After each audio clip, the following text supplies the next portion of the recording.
this meeting to order and start with the roll call with Suzanne, please. Thank you. Mayor Levy? Here. Mayor Pro Tem Harvey? Here. Councilmember Carr? Here. Councilmember Matthews is absent. Councilmember Saunier? Here. Councilmember Sawyer? Here. Councilmember Schaefer? Here. Thank you. Thank you, Suzanne. If everyone will please join me in the Pledge of Allegiance.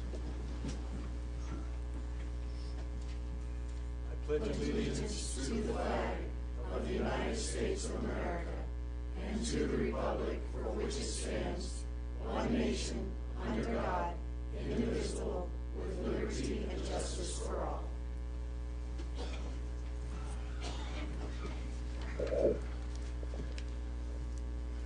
Okay, we will start this evening with a little special recognition in Suzanne LeClaire.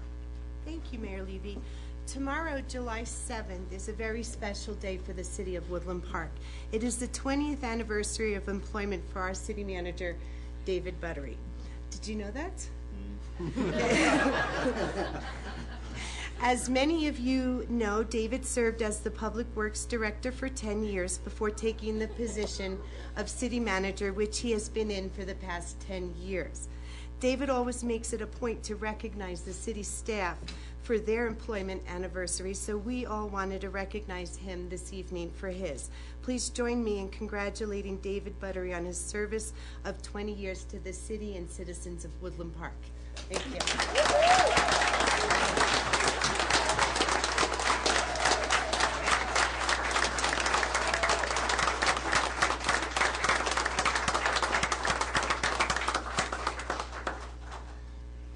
I suppose you should stand up.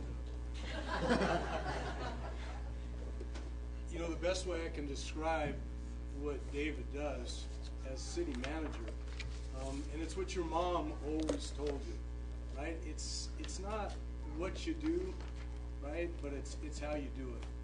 And we won't always agree with the things that are done at City Hall, but I can say this, in the years that I've known David and worked with him for the last over 3 years, love the way he does things.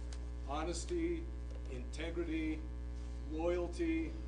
His staff is first and foremost for him, and all those things are reasons why we have such a great community here in Woodland Park. So, David, on behalf of the city of Woodland Park, recognizing 20 years of service, we really appreciate it. Thank you very much. Thank you.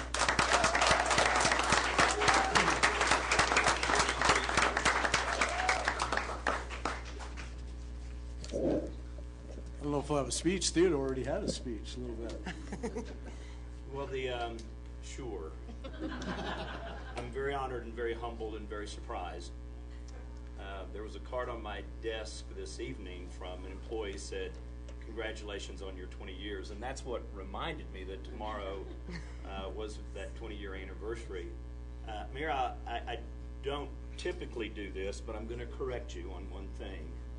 My staff is very important to me. I think they know that, but so are the citizens of Woodland Park. And it's through our staff that we're able to serve the citizens. We know exactly who we work for. The conduit of 7,499 people is through these elected officials up here. They take their direction from you, and I take their direction from them.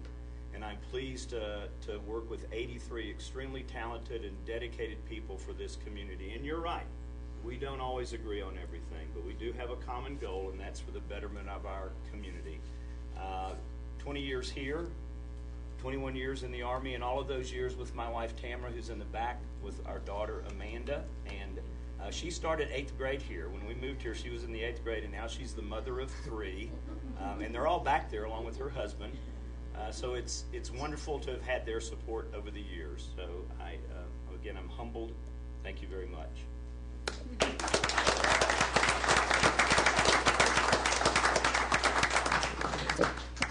Okay, we will move on. And agenda item 3A, the Eric Dixon Memorial Improvement Project, and Tim McMillan.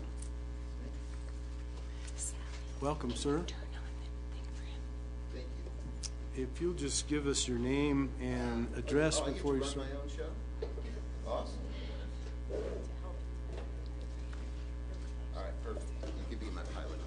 Good evening. Thank you, Council. Thank you, Mayor, and congratulations, Mr. Buttery. Thank you for the time. I'm standing with Steve Plutt. Steve is going to share some thoughts on Eric Dixon, and then I'll share some thoughts as well, and then some specifics regarding his memorial and the reason why we're here today. If you'll hold off right on that slide there, that's fine. I see it. You can see it here. Good. I can cue you. So let me do a little housekeeping first. We have many veterans here. Many of those veterans grew up with Eric, and many of those veterans were there when Eric was laid to rest. So if you shed a few tears, it's okay. All right, without further ado, this is Steve Plutt. Hello, everyone. And again, my name is Steve Plutt, and I live in Lake George, but I grew up here in Woodland Park. And I went to school with a lot of the folks that are here tonight, and I'd like to really quick introduce. In the front row, in the pink, is Eric's sister, Dwayna. Next to her left, is Steve Storrs, and Steve was a pallbearer at Eric's funeral, which took place in the high school gymnasium. And Steve also was the speaker at the dedication of the original war memorial. Right behind him with a VFW cap on is Barry Flug, who was a dear friend of Eric's also, and Barry was stationed in California back at that time, and when Eric's body made it to California from Vietnam, Barry accompanied the casket back to Woodland Park, and Barry was also a pallbearer. And to Barry's right in the green shirt is Jimmy Woods, who was also a pallbearer and a lifelong friend of Eric's, and then my wife Kim to Jim's right. And but all of us grew up together. We all knew every nook and cranny of Woodland Park. We all drank a lot of beer together. But I would like to say thank you to them. I'd like to say thank you to you guys for listening to us. And I'd like to thank the VFW Post 6051 here in Woodland. I'd like to thank the American Legion Eric Dixon Post 1980, and my friends from the Lake George Florissant Post 11411 in Lake George Florissant. So anyways, what I'd like to speak about is Eric and his character and what kind of guy he was. And he was a 1967 graduate of Woodland Park, and Eric was known as one of the most active and respected leaders of this community's youth. Eric was president of his freshman and sophomore class. He was the sports editor of the school newspaper. He was president of the student council. He belonged to the school's driver safety club. He was the president of the school rodeo club. He lettered in basketball all 4 years and was captain of the team. He also lettered in football and baseball, and for 3 years he was the president of the Misfits, which was our local youth organization back at that time. We used to have dances and raise money for things. But he also was our homecoming king in 1967. That was his senior year. He was even voted the best dressed senior that year. He was a spiffy dresser. Eric also always worked and always had a job, and he helped earn money to help his family. In April of 1967, Eric was not drafted, but was enlisted in the United States Marine Corps and left Woodland Park 3 days after graduation. In September of that year, he married his high school sweetheart, Chris Oakes, and then he shipped off to Vietnam, where he was killed in action May 31st, 1968.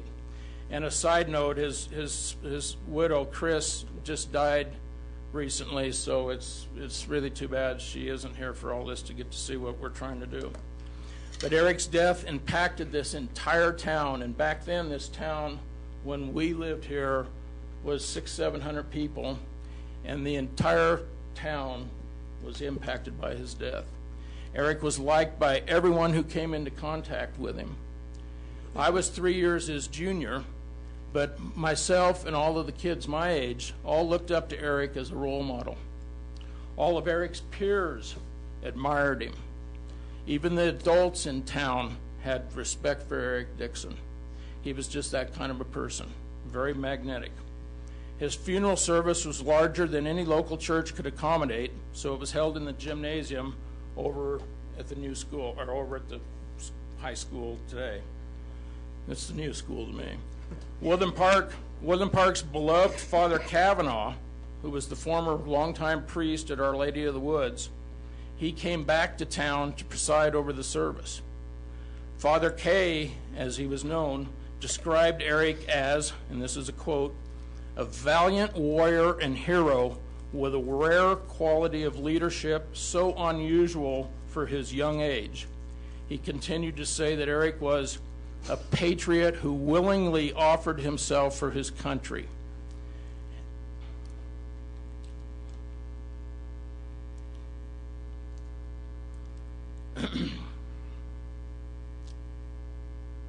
I want to mention a footnote to these comments. In regard to Eric's character, when he was 10 years old, he and a friend were over here at this pond right next door here, playing, and his friend tragically drowned. But Eric, even at that young age, tried to save his life. He was a hero at 10 years old. That just describes what kind of person he was his entire life. A war memorial was built in Eric's memory and honor across the street from the Ute Inn in what was then known as Midland Park. This memorial was built with money raised by the Misfits, all of us teenagers. We paid for that entire memorial that we raised. And I just want to emphasize that that's how much he was loved, that all the kids in town, which wasn't that many really, but we all raised the money to build that. And we were very sad when it was vandalized, and we were very sad years later when the city decided it wasn't needed anymore, and they tore it down and replaced it with the public toilet that sits there today. And now I'd like to have Tim say a few words. Thank you. Thank you, guys. All right. Thank you, Steve. So some of my comments are going to echo what Steve said, and I think it's okay because hearing something so positive about a youth twice in a short time is not a bad thing. So my name is Timothy McMillan, Sr. I've lived in Teller County only 3 years. So it's a little bit of a contradiction that I'm standing here tonight to speak about somebody whose legacy goes back 50 years in this locality. And by the way, we are a bit remiss. We have Steve's sister here as well. Eric's sister, I'm sorry. Sorry. Dwayna? Yeah, it's an honor to have you here. Thank you. So it's my honor to not only represent Dwayna, but also partner with Steve, also partner with Mark Agan, Elizabeth Agan, and Denise Denome, who are my partners in this project. And to have the trust of your mom, Shirley, to speak on Eric's behalf is an honor. So he was special in the field of battle, and as you heard from Steve, special here in the community. He embraced his role as the protector, as a guardian, and a watchdog. He was a class officer each of his 4 years, student council president his senior year, played basketball all 4 years, senior captain he was the captain his senior year on the basketball team. He was that sports editor for the Panther Claus newspaper, and of course, homecoming king. Why not? That's the last thing it could be, right? So probably the most amazing thing about Eric is with all those accomplishments, when he was in school, he actually found time to go to class. Graduated in 1967. September, of course, he married Chris, as you heard from Steve. A few weeks later, he's off to Vietnam as a United States Marine. He was stationed there in 1967, November. 8 months later, didn't even make it a year. 8 months later, his unit was on patrol. His unit in the 1st Battalion, they came across an explosive device, and Eric suffered fragmentation wounds, to which he later succumbed to those wounds. Let's go to the PowerPoint, and let's bring some pictures to the words that we've been sharing. So, picture number 1. Yep, you want me to do it? Okay, that's fine. Which one, right or left? There you go. You can drive it. So this is Eric at his high school graduation, 1967. Some of you might have been there with him that day. Next. This photo is 1967, 66. Man and woman on the very right, Steve Flug. His sister Peggy. The very left, of course, in the cowboy hat is Eric. And none other than Mary Jo Larson, right next to Eric. The ironic thing about this photo is they're standing approximately where his fountain was later erected. This is Eric in Vietnam. This is a significant photo because this is the photo that we want to use as the model for the statue that we're going to be proposing. We'll have more about that in a little bit. This is a newspaper story from June 6, 1968 from the Ute Pass Courier, which detailed Eric's passing in Vietnam. It lists, it's hard to read, but it lists all of his accomplishments, and it lists, of course, all of his family members and details of his services as well. This is an actual picture of the fountain with the plaque right in front of it, shortly after it was erected, in our small little Chamber of Commerce building. This is a particularly poignant picture. This is the dedication of the fountain. And you can see the approximate location with some of the buildings as references. And you can see the family members, friends, and those that knew Eric. It's somewhat remarkable that it was so small, or at least so lightly attended, at least at that point. But it's beautiful nonetheless, and it's a great representation of the closeness of his family and friends. Eric was so important that the Marines, even though they have no operation close to us here, sent an honor guard on his behalf when he was memorialized at that fountain. This is a picture of that honor guard. I guess I just don't even have to say anything. That's his mom. That's his Gold Star mother, Shirley, sitting behind the driver. She looks awesome. She looks beautiful. This is another angle of the fountain, and you can see the Saddle Club. You can also see the playground in the background. And I know that Eric spent many a time at that playground. This is a close-up of the plaque as it was then. And then the final slide I want to pause here. This is Eric's resting place as it is today in Woodland Cemetery. So one of the sayings that I try to live by is you can't unring a bell, meaning words you say and the actions you take, it's very difficult to unring that bell. But this is one of those rare times when we can unring the bell. And we need to unring the bell. Because Lance Corporal Eric Dixon was more than a citizen of Woodland Park. He's more than a Marine. For so many that knew him and are learning of him now, he transcends the label of hero. He's a model for what every parent would like their son or daughter to follow. Dedication, selfless service, and devotion to his fellow man, even at the age of 10.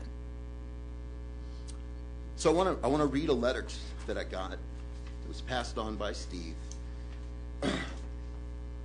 It was dated June 29th, 2017. It says, "Hi, my name is Ginger Woods, and my husband Robert and I are 1961 graduates of Woodland Park High School.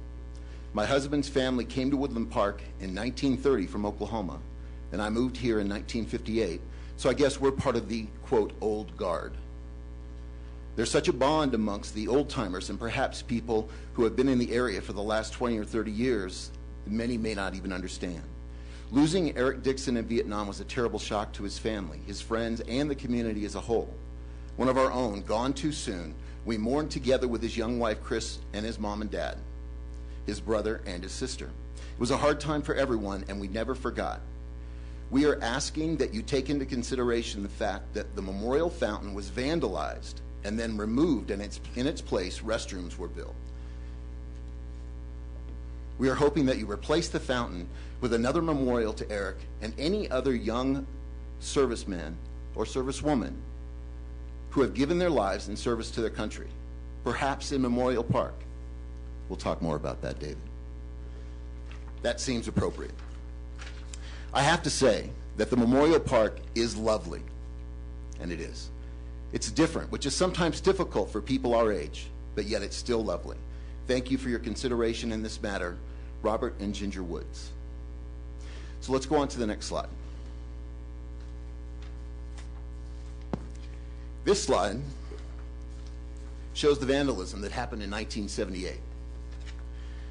Overnight, on one summer evening in 1978, people who we yet know today thought it'd be a nice thing to go and have a little fun and kick over Eric's Fountain. In the process, they destroyed Eric's Fountain. You can see that they estimated the damage at $300. It's kind of an insult, really, because it's priceless. Okay, let's go to the next one. This was such a event that it even was memorialized in an editorial cartoon. And you can see here, how many more Friday and Saturday night kicks will it take before the destruction is stopped in 1978? So for many, what happened to his memorial fountain, his plaque, and more importantly, his story and legacy to Woodland Park in Teller County is a painful bell that still rings this day. There are people in our very community who I've spoken with, some as recently as the last couple of days. They've lived here for 10, 15, 20 years or more, and they've never heard of Eric V. Dixon. I just find that surprising and equally disappointing.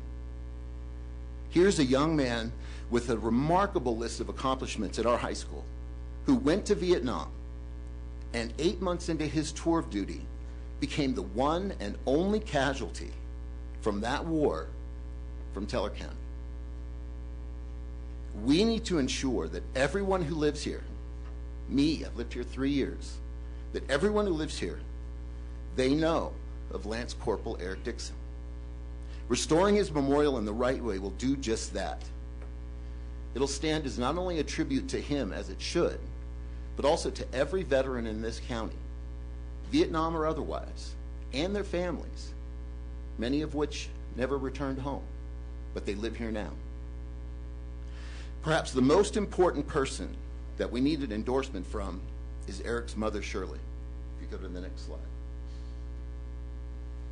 This is a handwritten note from Shirley Dixon, who is 91 years old. It says, "I've known Steve for many years, and I totally support his and Mr. McMillan's efforts to rebuild the memorial for my son. It would mean so much to me and my family. Thank you, Shirley Dixon." Shirley lives in the area. She lives not far away, but she doesn't live in Woodland Park. So, what are we asking for? Let's go to the next slide. We're asking for some partnership here. In working with my colleagues, we are establishing an account at Ent Bank here in town.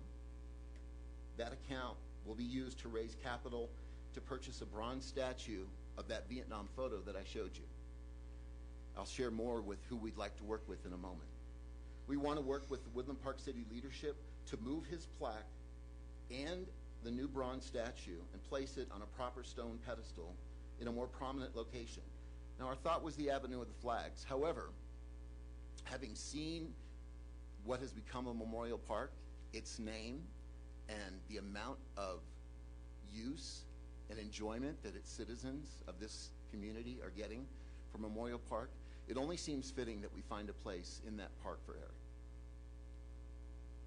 We want to ensure that the new memorial is properly lit, as all flags need to be lit at night, and his memorial should be lit at night as well.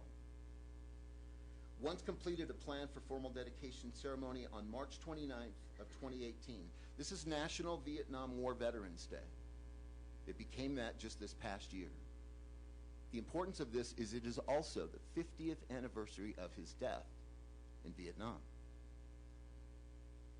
We want to continue to have an annual event on that day honoring Eric and honoring the Vietnam veterans who live in Teller County so that we can sustain his legacy and we can educate people like me who are new here or people who have lived here for 30 years and never have heard of Eric Dixon, who he was, what he meant to the people of this community, and more importantly, what he might mean to their kids as an example.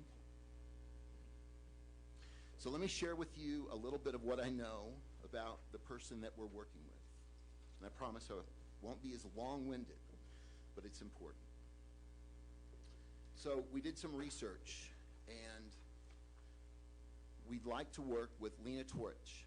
Lena Torch is based in Salt Lake City, Utah. Lena specializes in bronze sculptures for veterans and law enforcement officers. She's given us a brief outline of the project from design to dedication.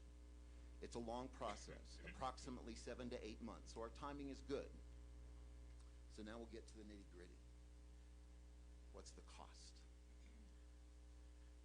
The approximate cost that she's sharing with us, which includes design, sign-off from the family, from the project leaders, her supervising and commandeering the project from start to finish with photos and all the things that we need to document. The approximate cost at this point is $55,000.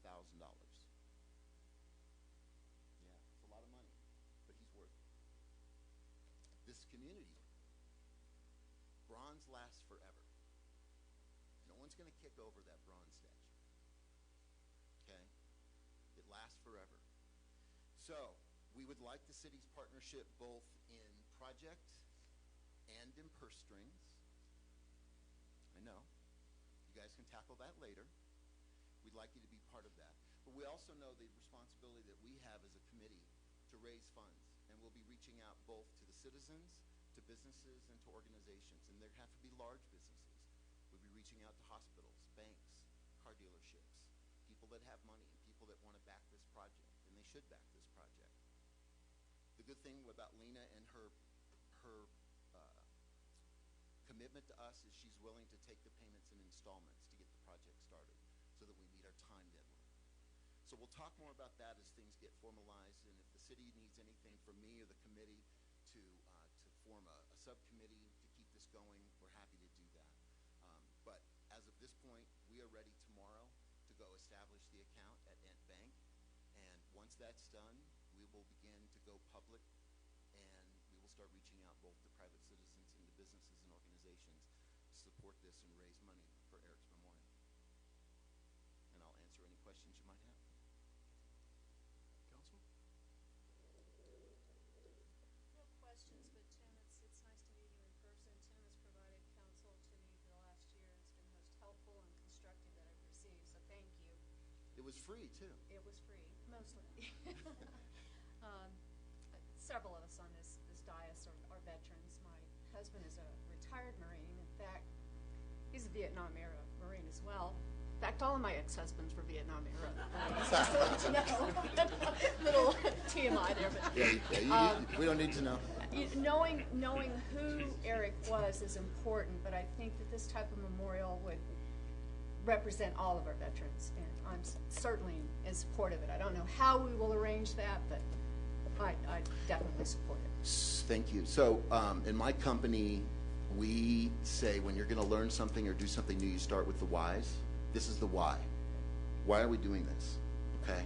We get to the what and the how after the why. But if we don't know why we're doing something, then it's going to fail. Oh, thank you. So this is the why. Anything Any else? other veterans? Yeah, I'm a veteran of the same era. I know the sacrifices that were made by our men and women, and I too believe it's a worthwhile cause, most definitely. So you have my support. Thank you. I say that openly too. Thank you. Anything else? Just ask the city manager, thoughts on Memorial Park, or if they come up with something like this, is that a possibility? What are you thinking? Well, first of all, Tim, Steve, ma'am, my condolences for your loss for all those years ago. I'm pleased that you're here. As I look out in the audience with some of the hats that are being worn by the VFW, the Eric V. Dixon post-1980, I've worked with them over the years to better learn about Eric and also to better let the community know about that. When I give tours of Lions Park, Eric's monument is the first one that we go to. It was strategically placed there because it's the first one on the right as you enter the park, which is where people naturally go. They go to the right. And then around the corner from Eric is Master Sergeant Richard Lee Ferguson, who was killed in action in Iraq in 2004, and his memorial is there as well. And as you round the corner, wrapping your way around all of the Department of Defense flags, those flags representing all of those who remain young in our minds, no matter how old we get, Eric will be Eric as he was in 1968. We come to another memorial. A young man here in town who made a fortune, built that monument to his father, who was killed in Vietnam when he was 8 years old. There are no names on it. That's how he chose it to be. So Lions Memorial Park has become the place where we honor our war dead and all those who have given their lives in service to their communities, both firefighters, police officers, military, paramedics, etc. That was decided in the early 2000s when we rebuilt Lions Park. Certainly there's opportunity for discussion on other locations. Memorial Park was dedicated on March 6th of 1944, just before the D-Day landings, when our country was in turmoil, not knowing exactly how World War II was going to end up. There's never been a plaque to a killed service member that I'm aware of in Memorial Park.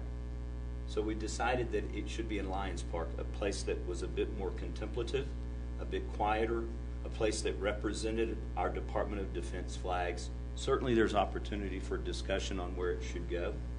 I hope that doesn't become a sticking point. I think the fact that we want to honor Eric is the key thing here. We preserved his plaque.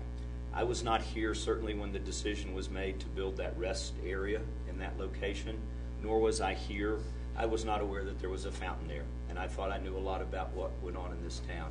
So that was good information for me to have. So I think we can find the right place. We elevated Eric's plaque in Lions Park. It used to sit on a small piece of granite. We lifted it up. We wanted it to be more visible. We would certainly enjoy the opportunity to work with the committee and with Eric's mother, Gold Star mom. He died in action. She made the ultimate sacrifice. She lost a son. So we want to work with you. Again, we will, on location, on the logistics, council, I'm not sure how we will look at the money issues. All the plaques that are in Lions Memorial Park were paid for by family. So we'll just need to see how we want to do that. I'm a veteran, 21 years on active duty. I understand sacrifice. I don't understand the ultimate sacrifice, only intellectually, not emotionally. So we'll work with them, Mayor, Council. We would enjoy that opportunity. We think it's the right thing to do, and we just need to visit and see what the next steps are and how we can help. Thank you, Mr. Buttery. And by the way, we didn't state this, and we should. We are all cognizant that none of us here, particularly you sitting on the council, were around when that fountain was erected, when it was damaged, and it was ultimately removed and not replaced. So none of us are, looking at anybody here for any wrongdoings. We're looking for the right doings. So we're looking forward to the partnership. Our job now is to get going and raising money. And then both you and Suzanne know how to contact me. So contact me, and we'll work together with you and commandeer this right to the end. And Mayor and Council, I would like your permission to continue working with Tim and Steve and the family to see what we can do to bring this to fruition. Thank you. Tim, really appreciate it. Great presentation, and obviously the ball's in your court now. You get things rolling, and clearly we're going to support in any way we can. Thank you. Appreciate it. You bet. Thank you. Okay, we move on to Suzanne Leclerc and appointment to the PPACG CAC. Oh, I'm sorry. We'll get the I don't have Karen, could you bring me the sign-in sheet real quick? I think I've just been told there were folks who wanted to speak on this item.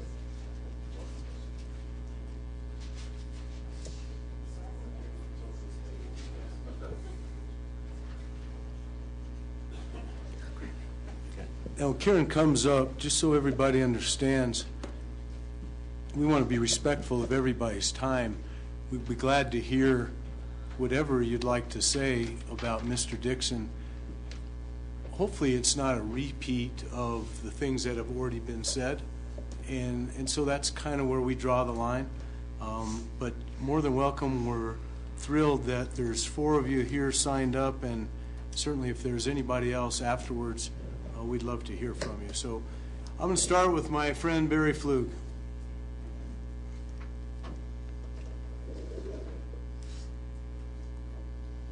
Thank you, Mayor Levy and council and citizens.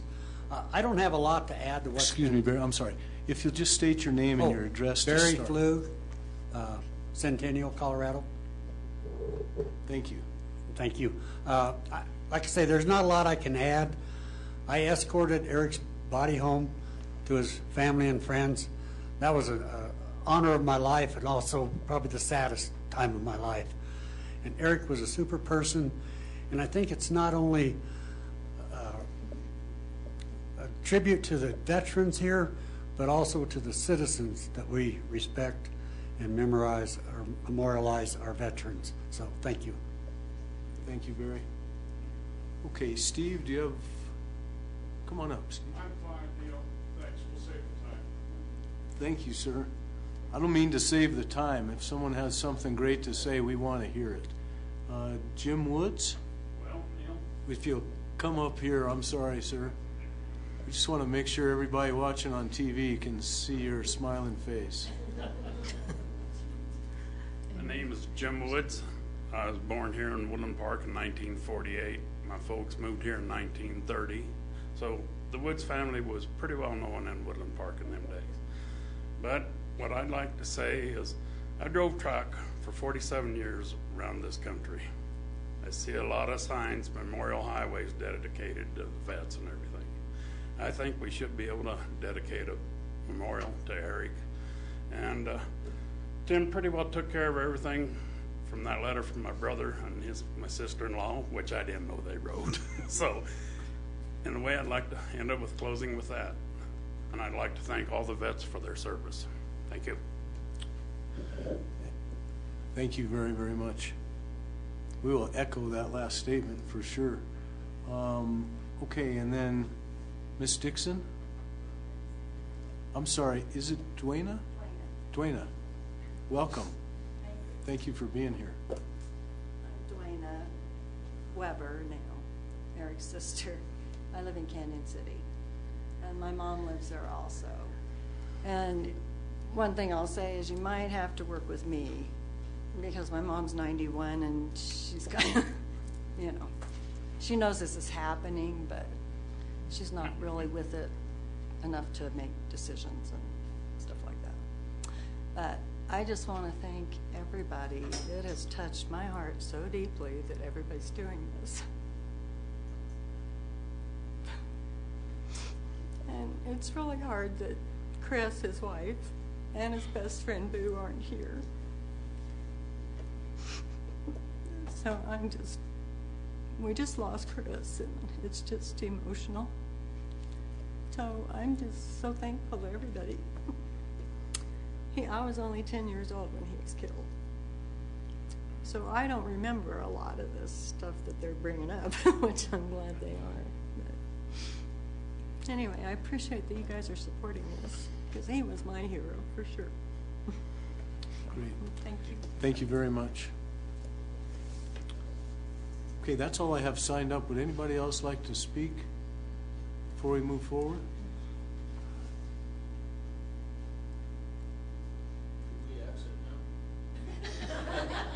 It looks like we have one more that would like. And okay. Mayor, I moved to this town about 18 years, almost 18 years ago, and it was right after I retired from the military. Eric Dixon is a brother of mine. He is a brother in arms. I ran into Elizabeth, Mark, and Denise and Hank last on the 3rd out at Russ's in Divide, and they told me what they were going to do, and I did not know that they were working with Steve Plute, and Steve had told me what was going on. Okay. One of the things about this community is the UDIN has always been kind of the heart of it. It's where people meet, they come together, they have fun and everything. So my wife and I discussed it, and we are going to donate of 25 cents off of every beer sold to the Dixon Memorial. Okay?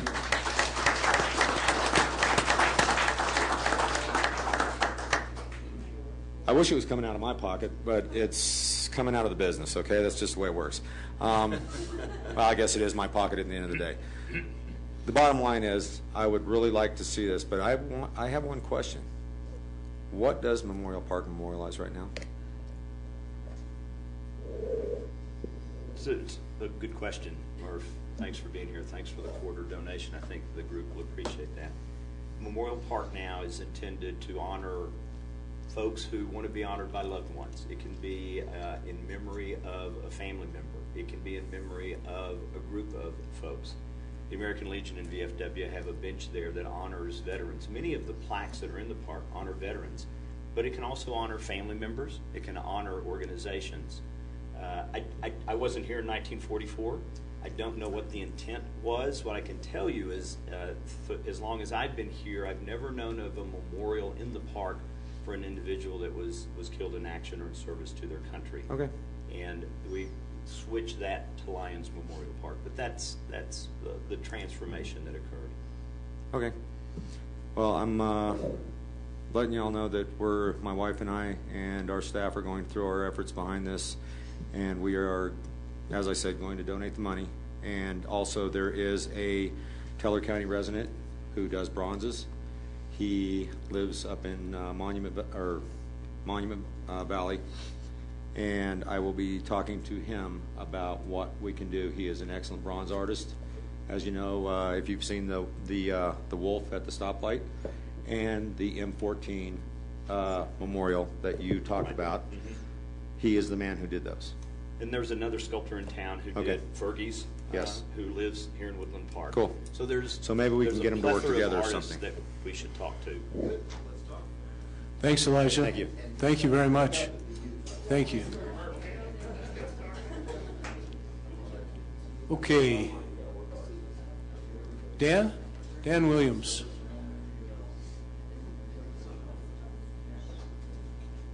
Dan Williams, Teller County, 3275 County Road 61. Mayor, council members, thank you for the quick opportunity. I'm not going to repeat anything we've heard. I just want to say a really brief word. Man, I never knew Eric, but I prayed over his grave. I'm fortunate enough to command the American Legion here on behalf of the American Legion. I'm also a life member in the VFW, and it bears your brother's name. You know, recently, and some of you were there, we gave 7 scholarships to this high school, the high school he came from. And if you could look at those kids' eyes when I explained them that in honor of your brother, every year we give everything we can to these kids on behalf of someone they don't know who his name is. Just think about that. Second thing I want to say is this is a contemporary issue. Mayor, you'll understand, and I know Dave Buttery knows, this Memorial Park was vandalized a couple of weeks ago. There's someone in this community that's disrespectful today. Lions Park had the faces smashed off of the lions in the last couple of weeks, if you haven't seen it. Why do we know that? Because we're out there, we're the guys raising the flags on your behalf and honored to do so. So it's a contemporary problem that I believe, on top of all the great things we said tonight here on behalf of veterans, and I'm a combat veteran multiple times, 30-year vet, we have a problem today. And I think on top of all the goodness we can do for your brother, and I'm the son of a Vietnam veteran who came home, and he's still alive, but he bears the scars that those that came home bring to this day. But we have an opportunity to send those kids, whoever it is that's out here vandalizing, a message a year from now. And we'll do our part. We'll put our money in. I don't sell beer at the American Legion, but I'll go drink it. But we'll do our part. I mean, we made a couple $1,000s at the, this event we just had called 4th of July, and so that money goes right back to this community. But I think we sent a powerful message, and this leadership in front of us in the dais sends a powerful message that we won't allow our current memorials to be defaced, and we certainly won't allow one that was defaced in the past. And I'll leave you with this last thought. If today we got a letter in the mail that said in Washington, D.C., the Vietnam Memorial, the Lincoln Memorial, and the World War II Memorial were going to be torn down so that we could assist commerce and parking, what would we say? And if you were the mother or a sister of someone like Eric, what would you say? And so it's the right thing to do. And I think everyone here, I know a lot of you, you know it's the right thing to do. We will do our part. And if we're lucky, you won't have to contribute anything other than a permission slip, but we'll do our very best. So thank you, Mayor. Thank you for your indulgence, and thanks for letting us speak tonight.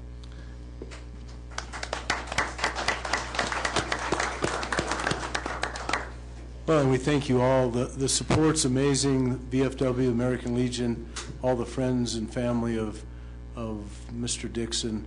We're thrilled to have you. Very emotional. Clearly, everybody in this room is on the same page. And so, again, Tim, the ball's in your court, and you know who to get a hold of when the time's right. Yeah, get a hold of me. Burke knows how to get a hold of me. Robert knows how to get a hold of me. So if you have an idea, run it past them. We're already talking about, benefit concerts. I'm a musician. Robert's a musician. Great. You can sell the beer.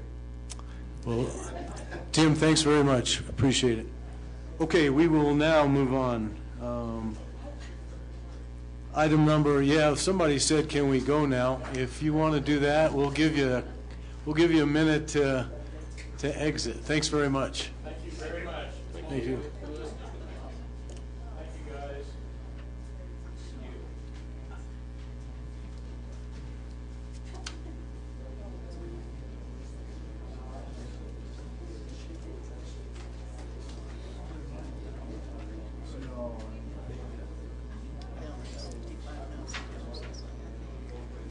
You see, me and you think different on that.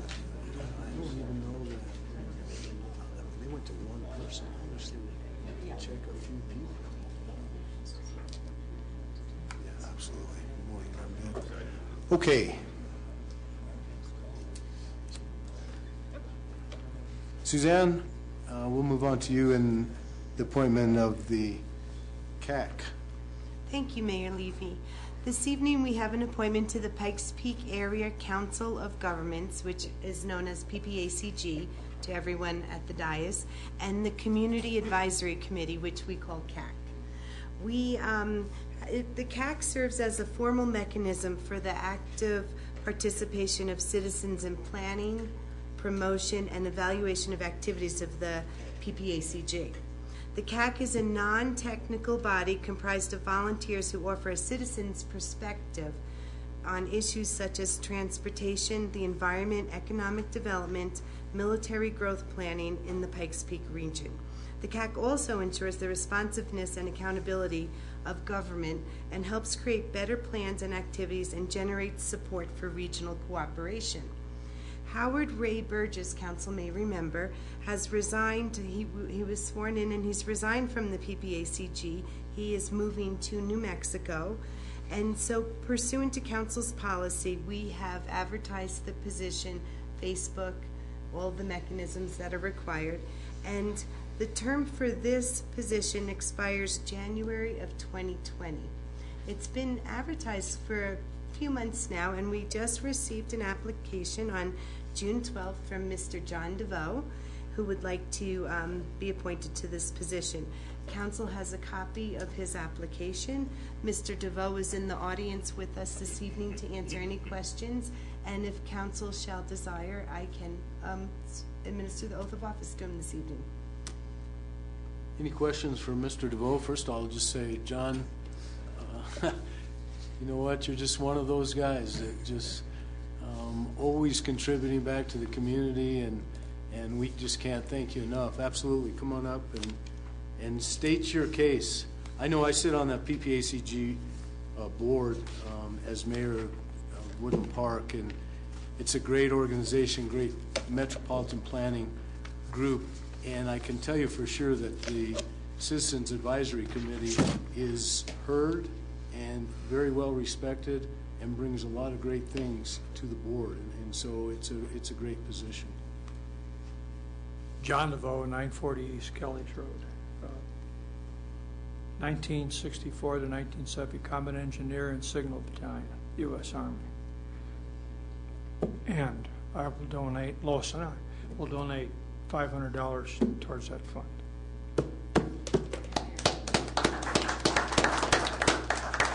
For the 9 years I was consul, I always wanted to get on PP's, the damn thing. But anyway, what happened was PPACG. Somebody else always did it, because just as you guys do, you split up on which committees you're going to be on, and they did that on council as well. And I always got with the DDA, so I got the best one, I guessed. But anyhow, I look forward to this because I always wanted to do that. I think that it covers the whole Pikes Peak region. It's called an MPO or whatever the plan is, metropolitan something or other. But I think it's necessary to do. And I want to be fair for Woodland Park, but you really represent the entire area. And I kind of look forward to that if you guys so choose to have me do that. Yeah, John, I think you'd be a great representative. Council, do you have anything? How often does this group meet? I think they meet once a month. Once a month, John. What's a what? Okay. Once a month. Metropolitan plan, are you talking No, about? he asked how often that the CAC meets, and it's once a month. Oh, once a month is Your fine. meetings. That's kind of a relief. That's okay. No, that's no problem to do that. Paul? Thank you, John, for volunteering, and you were at the recent CDOT meeting that we had on Thursday. And we found out some pertinent information from CDOT as to their obligations, as we were looking for support from CDOT on helping us clean our cities. And they referred back to 43-2-135A and B, relinquishing and informing us that they did not clean the city, that was the city's obligation. And then MS4, and I don't expect you to remember this, I got notes. MS4 was cited, and didn't seem as if we were in violation of cleaning the city using water. They, hold on, I have a moment here, and I just want to say something. I have a question for John. Okay. Thank you very much. I do appreciate it. And so, and also the Hawk system came up as well as speed. Yes. And I know, as becoming a member on this council, that you were also concerned about these things. I just want to say, I support you, and I would appreciate in the future that you keep us informed on these issues. Well, I should come back here once a month and give you a report and give you a written report as well. I think that's the minimum we can understand do. that there are other people involved too. Isn't that MS4 for cities larger than ours? Mm-hmm. There was a requirement of what the size was on it. Yeah, and I say that and on this, and thank you, Noel, but simply because you were at that meeting and you had concerns. And that's the only reason why I bring these things up, not to start a whole discussion. Well, that was an interesting meeting because CDOT basically says they violated EPA rules, but we could do what we wanted. And Dave had the integrity to get up there and say, we don't do that. Yes. That's what took place at that meeting, as you recall. I'm not looking to dive deeper into this. Okay, fair enough. I think on the next council meeting, we'll be talking about this much more in depth. We'll be glad to come back and give you a report on that. But thank you very much for Okay. volunteering. Anything else? If not, we'll just call for a motion to accept John DeVoe, or appoint John DeVoe to the Citizens Advisory Committee. So moved. Second. Thank you, Suzanne. Carr, Yes. Harvey, Yes. Levy, Yes. Soinier, Yes. Sawyer, Yes. Schaefer. Yes. Thank you. Motion carries 6-0. Thank you, Suzanne. Would you like to do this now? Yes, thank you.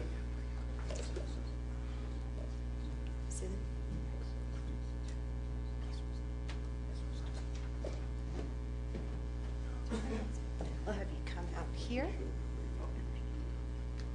You know that you've been through this one.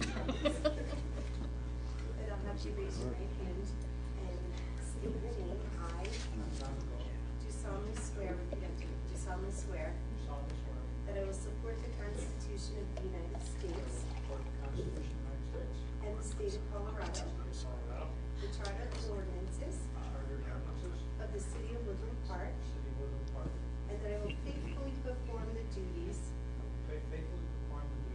of member of the PPACG CAC CAC, upon which I'm about to enter. I think I'm winning the prize for the longest acronym. Thank you. Congratulations.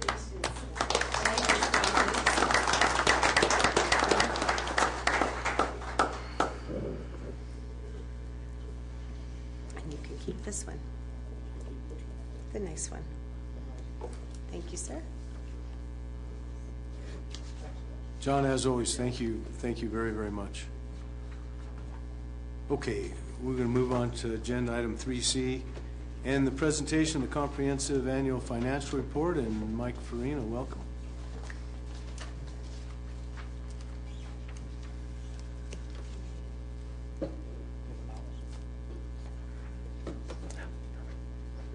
Good evening, Mayor and Council. Something you've been waiting for a few weeks, or council meetings. We are here tonight to present the 2016 Comprehensive Annual Financial Report and also the results of the independent annual audit, which was performed by Swanhorse and Company, certified public accountants. Let me get this PowerPoint turned on. So this report, also known as the CAFR, contains information about the city's finances as of December 31st, 2016, and also the financial activities during 2016. I know there's a couple things that we like to know from the audit or the financial reports. One is, how is the city doing, or how did the city do over the previous year, as well as what were the results of the annual audit. So first thing I'd like to, I'm pleased to report, is the city is in good financial condition. All funds report positive fund balances, and no funds exceeded their budgets. Also, the utility funds are very healthy. As to the audit report, the auditors have issued a clean or good opinion, which means that the city's financial statements are reported fairly. And Wendy Swanhorse with Swanhorse and Company is here to present the results of the audit.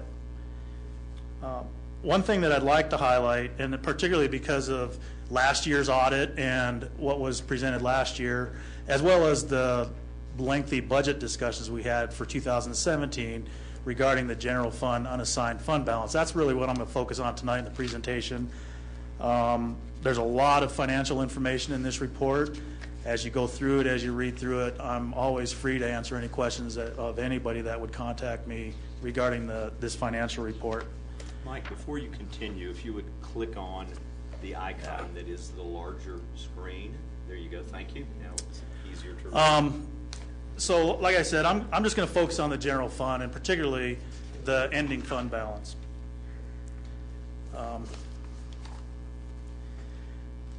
What I have here is a comparison of what we were looking at when we were putting together the 2017 budget and what the results of 2016 ended up making these numbers be after the year was completed. The first column is what we saw as we were doing the budget process. We had an audited fund balance ending 2015 of $12.4 million. Then we projected revenues during that budget process, and then projected expenditures. At the end of the year, the results, we ended up going from a 7.5 projected ending fund balance to an 8.9, almost $9 million fund balance. And I'll explain that. It's not all like we ended up with 1.4 million in the plus. Some of it had to do with accounting and the way things were presented, but then some of it did have to do with revenues exceeding projections and expenditures coming in under budget. So it's recapped here. You may remember this presentation in the budget.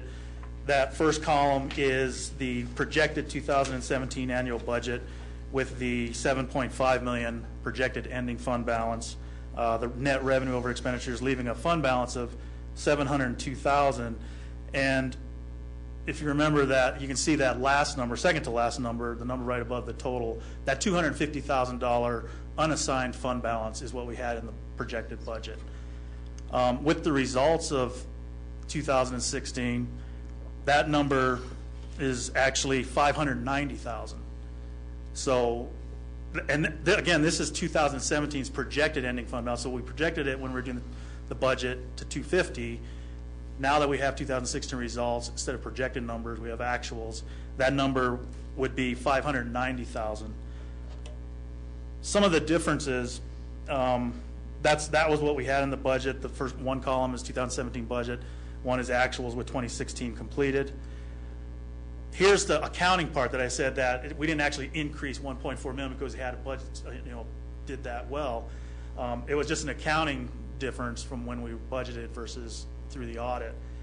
We actually put that non-spendable due from DDA back to the $1,070,000 because that was the proper way to account for it. Of course, supplies inventory changed just a little bit.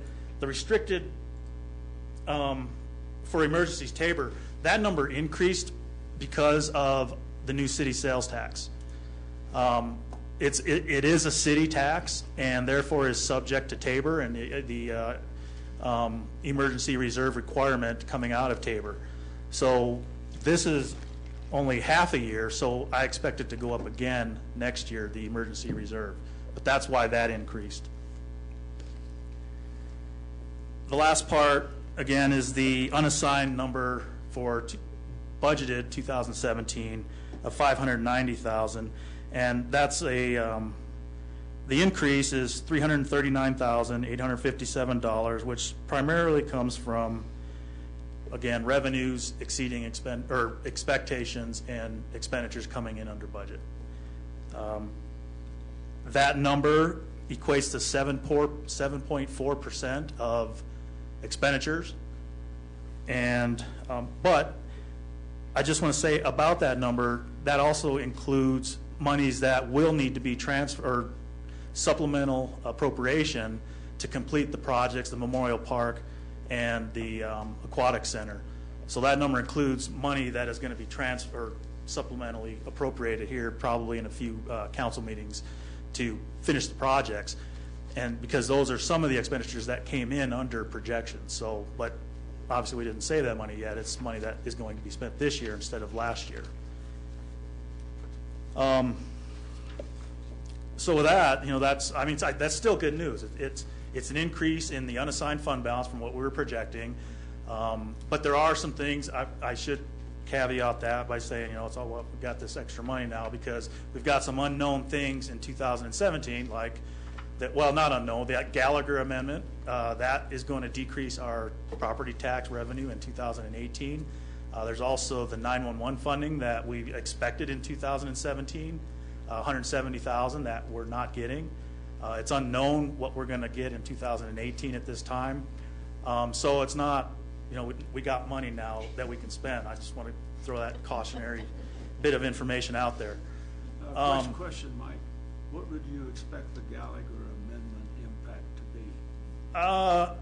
Between 40 and 80,000. So right now I'm using a $61,000 decrease. All right, thank you. And that just depends on what the assessed valuations do.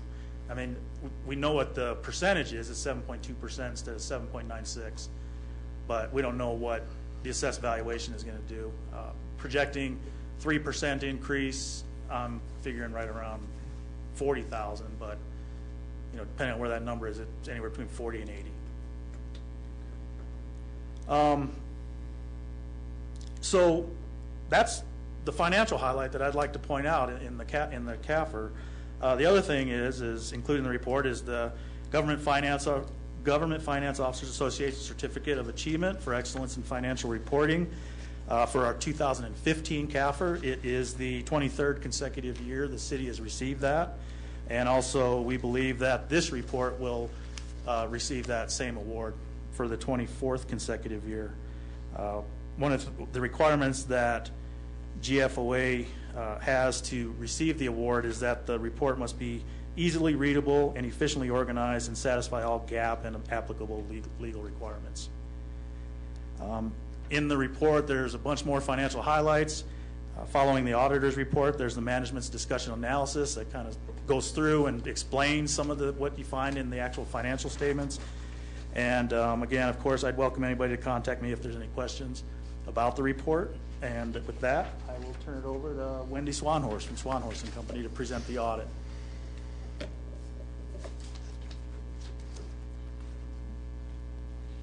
Good evening, Wendy Swanhorse with Swanhorse and Company. As Mike mentioned, these financial statements, these are prepared by management. They're management's representation to you of what happened. And then we always give you this management letter, we call it, which is our letter tells you what we did during the audit process and what we found. And as Mike mentioned, our audit opinion is in here because our main goal when we come to do the audit is to tell you, as the governing board, that these numbers are fairly stated in all material respects. And so our opinion here tells you that we think that they are. And then our other responsibility under the auditing standards is in this letter. If we identify any weaknesses in your controls that can either misstate these numbers or allow for fraud to happen, that's what we're required to tell you in this letter. We have some recommendations in this letter about some accounting things and about some internal control things, but from our perspective, we don't think there was anything we noticed that rose to that significant level. The audit went really well. I think that having Mike here has made me a lot more comfortable in the numbers that you have. It seems that you have a better handle on the numbers and what they mean and how they're presented in this audit report, so we appreciated that. And again, audit went really well. So I think I'll just try to answer your questions if you have any. And Council, we understand that you've not had a chance to study this and know that you're welcome to ask Wendy or Mike any questions tonight. But as you have a chance to look through this and as other questions come up as we go through the 2018 budget process, we can always refer back to this. We don't expect you to have all your questions tonight. One comment I have, or perhaps a question, is having the CAFR compilated after the audit, was that helpful? It's the annual report that we tied to the completion of the CAFR. Okay. And so a bit later this evening, we're going to be able to present the annual report. But in answer to that. Yes, ma'am. Yeah, what it does is it allows us not to have pre-audited information that caused that confusion in the past. So now the annual report is a true reflection of this information. And just to remind everyone, that was because of a charter change that everyone voted on. Yes, ma'am. Cool. Thank you, Ms. Swanders, for doing this. I guess I have a few questions to maybe help streamline this in the future. I've asked Mike to give us a quarterly report for throughout the year, so when we finalize the budget, we're not shocked with the numbers. Do you do other audits for other cities? Yes. You do? Yep. And in all the audits of the cities, the software that we use, are you familiar with? Yes. Is there a better software out there that would help you do this job more efficiently? I think the software you have is okay. You know, it's sort of a cost-benefit thing, as you know. There might be better software out there, but it's highly expensive in today's market, as you know. Right. So, you know, I'm sure your finance people know a lot more about the efficiencies and whether that can be more efficient or not. From an audit perspective, the software is fine. It is? Okay, yes. Good. That's a concern because we were looking into other software to streamline multiple departments, and I think that's still on the table at the moment.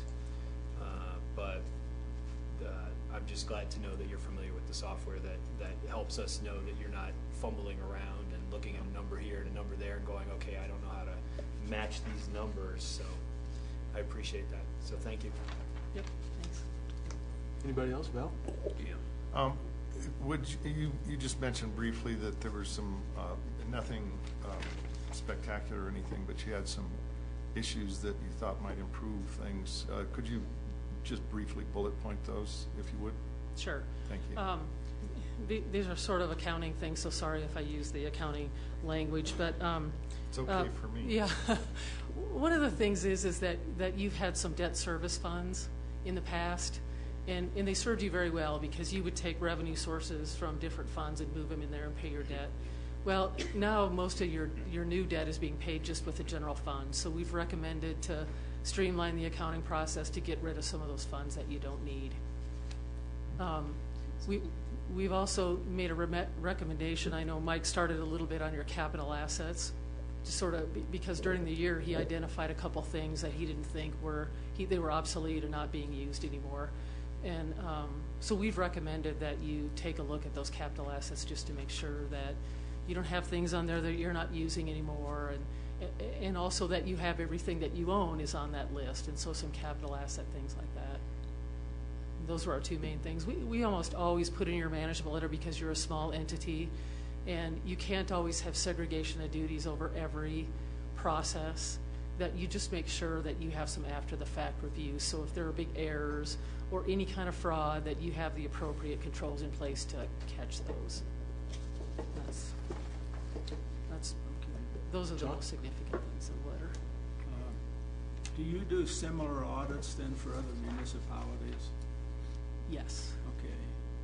Could you do a more extensive audit to address a little more detail and specifics, or is this just a standard audit that meets GAAP requirements? So I guess the answer to the questions are yes and yes. We could do more. You know, one of the things that we try to do each year is, if you have concerns about some area or something you might think that is inefficient, or maybe you even think there's a potential for fraud in some area, that would be something we want to look at a little bit closer each year, so that we aren't looking at the same things every year. So yes, this is what we need to do to give you a clean opinion, but absolutely we can do more detail in different areas, and we like to do that. You know, like I said, concentrate on different areas each year, so that we, you know, if something comes up in one area that we might not see this year, we will hopefully see it next year. Well, consider this an editorial comment. Okay. As I look at the first page, it seems like a page of disclaimers. And so from that, I'm wondering, should we be doing something else? You did address a couple of questions that Val asked. There's another comment that I noticed here, where you said under corrected and uncorrected misstatements that, in your opinion, they do indicate a weakness in the city's financial reporting. So as a result of that, is the city going to be doing something different to address that, what you've called a weakness? Wendy, would you explain what the intent of that statement was, and then Mike will respond. Okay, yes. One of the things we do for the city is we draft these financial statements. And I think simply because of that, there are things that come up after the fact, after we've done some of the audit work, and there are things that go into this reporting that aren't things you do on a day-to-day basis in the accounting. And some of those things take a little bit longer in the audit process, and some of those things we would like to see done internally more than we do those during the drafting process. So that's really what that comment gets at. Okay. There's another comment you make also under other information. We recommend that the city continue to evaluate and implement segregation of duties and compensating controls where possible. So do you have suggestions for where something ought to be changed? We talk about that just on an ongoing basis, but really what it comes down to on a smaller government like you guys is that, again, it's a cost benefit. If we wanted complete segregation of duties throughout the city, you could probably get that if you'd hire, several more people maybe. Well, that's just not cost effective. And so you want those controls there primarily to catch errors and also to catch fraud should anything like that happen. So when you don't have the complete segregation of duties, our recommendation is always do some after-the-fact reviews. That's kind of what we're recommending. Make sure you always do those things so that you catch any of those large errors that could occur. Does the city do that now? Yes, sir, I think we do. For example, for check requests, cutting checks, there's at least 2 people that look at those. If it's over $1,000, I sign those. And so it goes through the entire chain of command, so everyone gets a chance to look at that to see if it's reasonable, if it's appropriate, and it's the way our money should be spent. All right. Okay. Thank you. Nope. You mentioned in response to Val's question that there were a few funds that you would eliminate. Which ones do you have those off the top of your head by chance? Yes. They're the debt service funds, the Aquatic Center debt service fund, and also the Memorial Park debt service fund. The auditors recommend that, and I agree with it. There's no need for those funds anymore, so because the money's paid out of the general fund, we can just pay it directly out of the general fund rather than transferring out of the general fund into the debt service funds just to pay the debt. So I agree with that recommendation. So as a practical statement, you'll recall in the budgets, in many places we show transfers from Correct. 510 into Memorial Park. And so many of those things no longer are necessary because of the status of certain projects. So it's really, in my opinion, almost a housekeeping issue to eliminate some of those lines because they're no longer needed. And I agree with that. And I remember many budgets prior, we always have transfer of funds from. Is there a way to minimize that, or is that always going to be that way? It depends on what the project might be. For example, there will always be a 510, 520 transfer to the general fund for some of the services that the city provides, the enterprise fund. So those types of things will happen. The 410 fund, there's a transfer for some of the street salaries, for taking care of our street and drainage infrastructure. So those will happen. But as we finish capital projects, there won't be a need to transfer money from those separate funds into the general funds for the capitalization of those. There won't be as many. Yeah. Okay. Correct. I get it. The other thing it kind of hit me when I think about once a month in our packets, we get a list of all the expenses or checks written out, employees. But I look at it and I go, I don't know what fund this is coming from. Is there a way to break it down to the fund instead of just listing? Sorry, Suzanne, does that give you more work? No, not me at all. I'm fine with that. Is that more work? It would be neat. It would be nice to see it broke down into the funds instead of just 10 pages of this check written, this amount, this amount, this amount, this credit card was used. It would be nice to see what fund that's coming from. Is that possible? That could be done. Because that would help when I read it. I'm just scanning through it and going, wow, that's a I'm not sure if the report has the account numbers on it, and that would show which fund it is, but it could be organized and have the information in regards to the accounts or funds the check request is coming out of. Not too difficult, without too much difficulty. The only thing is when it's done by check, it's presented in order of checks. Now that order could change. There's nothing that says we have to put them in order. Kind of gives council showing that this is a list of checks and they're all here. They're all accounted for. In other places I've organized it by account number, but then that's separate because some checks pay for things that are coming out of different funds. So it's just a matter of putting something together to see what council would like. And also understanding what level of specificity you're looking for. Recall we have 5 or 6 funds. Correct. And each fund may have a multitude of divisions, and then within each are departments, and then with each department there are divisions, and with each division there's a line item. So within the general fund, there's the Public Works Department, Parks, Buildings, and Grounds Division, and then a line item for fertilizer. So we would help us understand what you're looking for if you could tell us what you're looking for. When I first started, Councilmember Carr asked me to do a different report, and it's multiple pages. So we've kind of kept it in the council packet, the smaller version that you all get, but I do send Councilmember Carr a more detailed report, and I believe that has worked and has given him the information he wants. Perhaps I could start sending that out to you as well.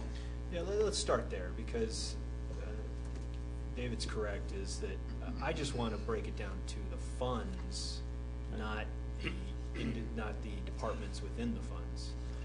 So just to start there and then go from there. Let's start there and then dig deeper later on. How about that? Is that okay, Mike? Did I give you more work? Yes. No, that's fine. Just one more email address, right? Anything? Yeah. How often do we rotate our auditing firms? I'm very appreciative of the work that Wendy does, but aren't we required to change auditing firms occasionally? I do not know the answer to that question. I don't believe there is any such requirement. It's been a while since I think there was once upon a time, or maybe in another state there was a requirement. I don't know. But as far as I know, Swan Horse has been doing this audit for a very long time, and I would think if there was such a requirement, there would be a change. There's pros and cons to changing audit firms. One is the pro is possibly to get somebody new looking at your financial information and auditing it. But the con is you lose that history, and staff takes a lot of time to train the auditors, and that's inefficient. So I've seen it both ways. Thanks. Another reason is to sharpen your pencil and make sure you're getting the best price. So pros and cons. I think the answer is something like 16 years or 18 years. Swan Horse. I've asked the question in the past, yeah. Wow. Well, do you know, Wendy? So the report includes a lot of journal entry transitions off of, could you, there's not a huge amount here. Of course, I double page things, everything, so it doesn't look like that much. But at what point are you doing these, and what prompts these journal transfer entries and other such things? Is it off of the CAFR? Okay. So as part of the auditing process, if we see,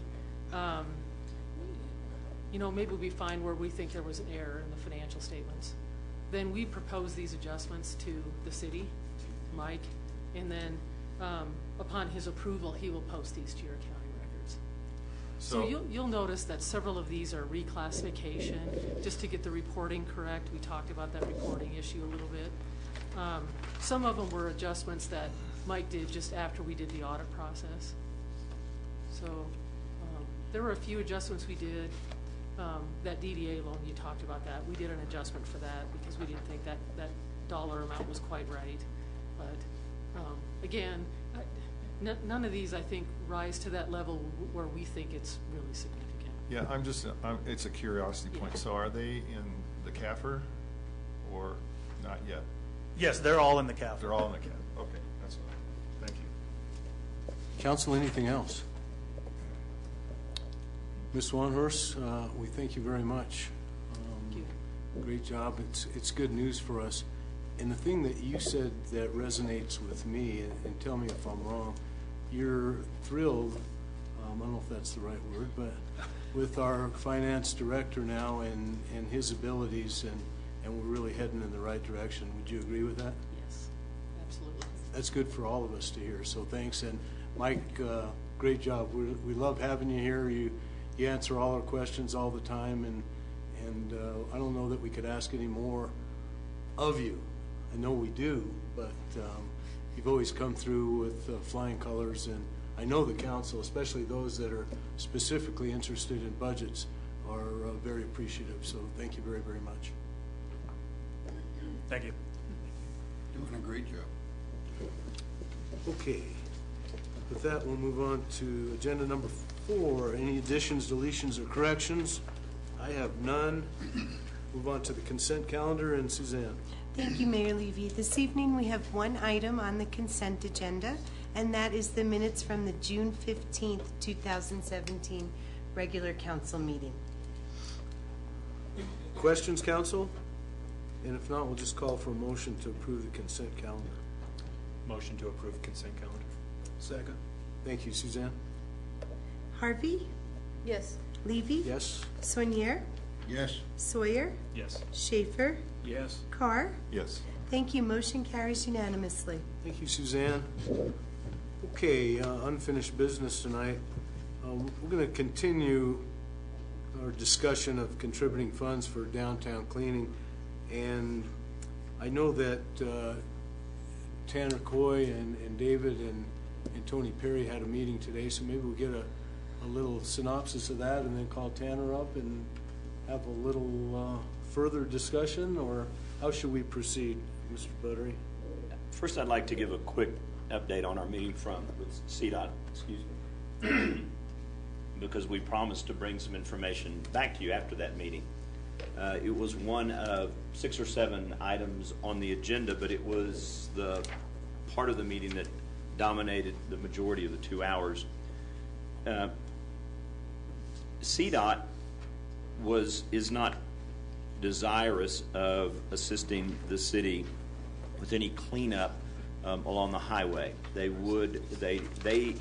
convince me that it is our responsibility to handle the curb line, which is where the majority of the grit and grime collects, along with our sidewalks, which of course we've acknowledged responsibility for that.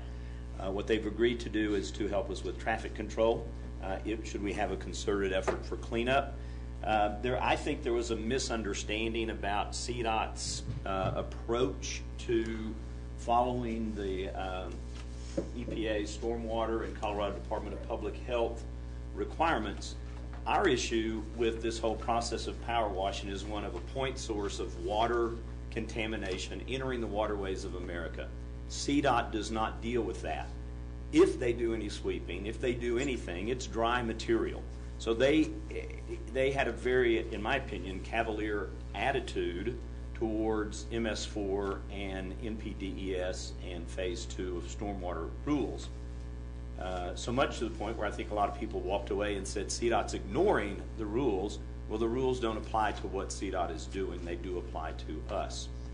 So I don't think we're going to get any help from CDOT except for perhaps less salt sand in the wintertime, more ice cutter, ice slicer, and more mag chloride, which also introduces other issues.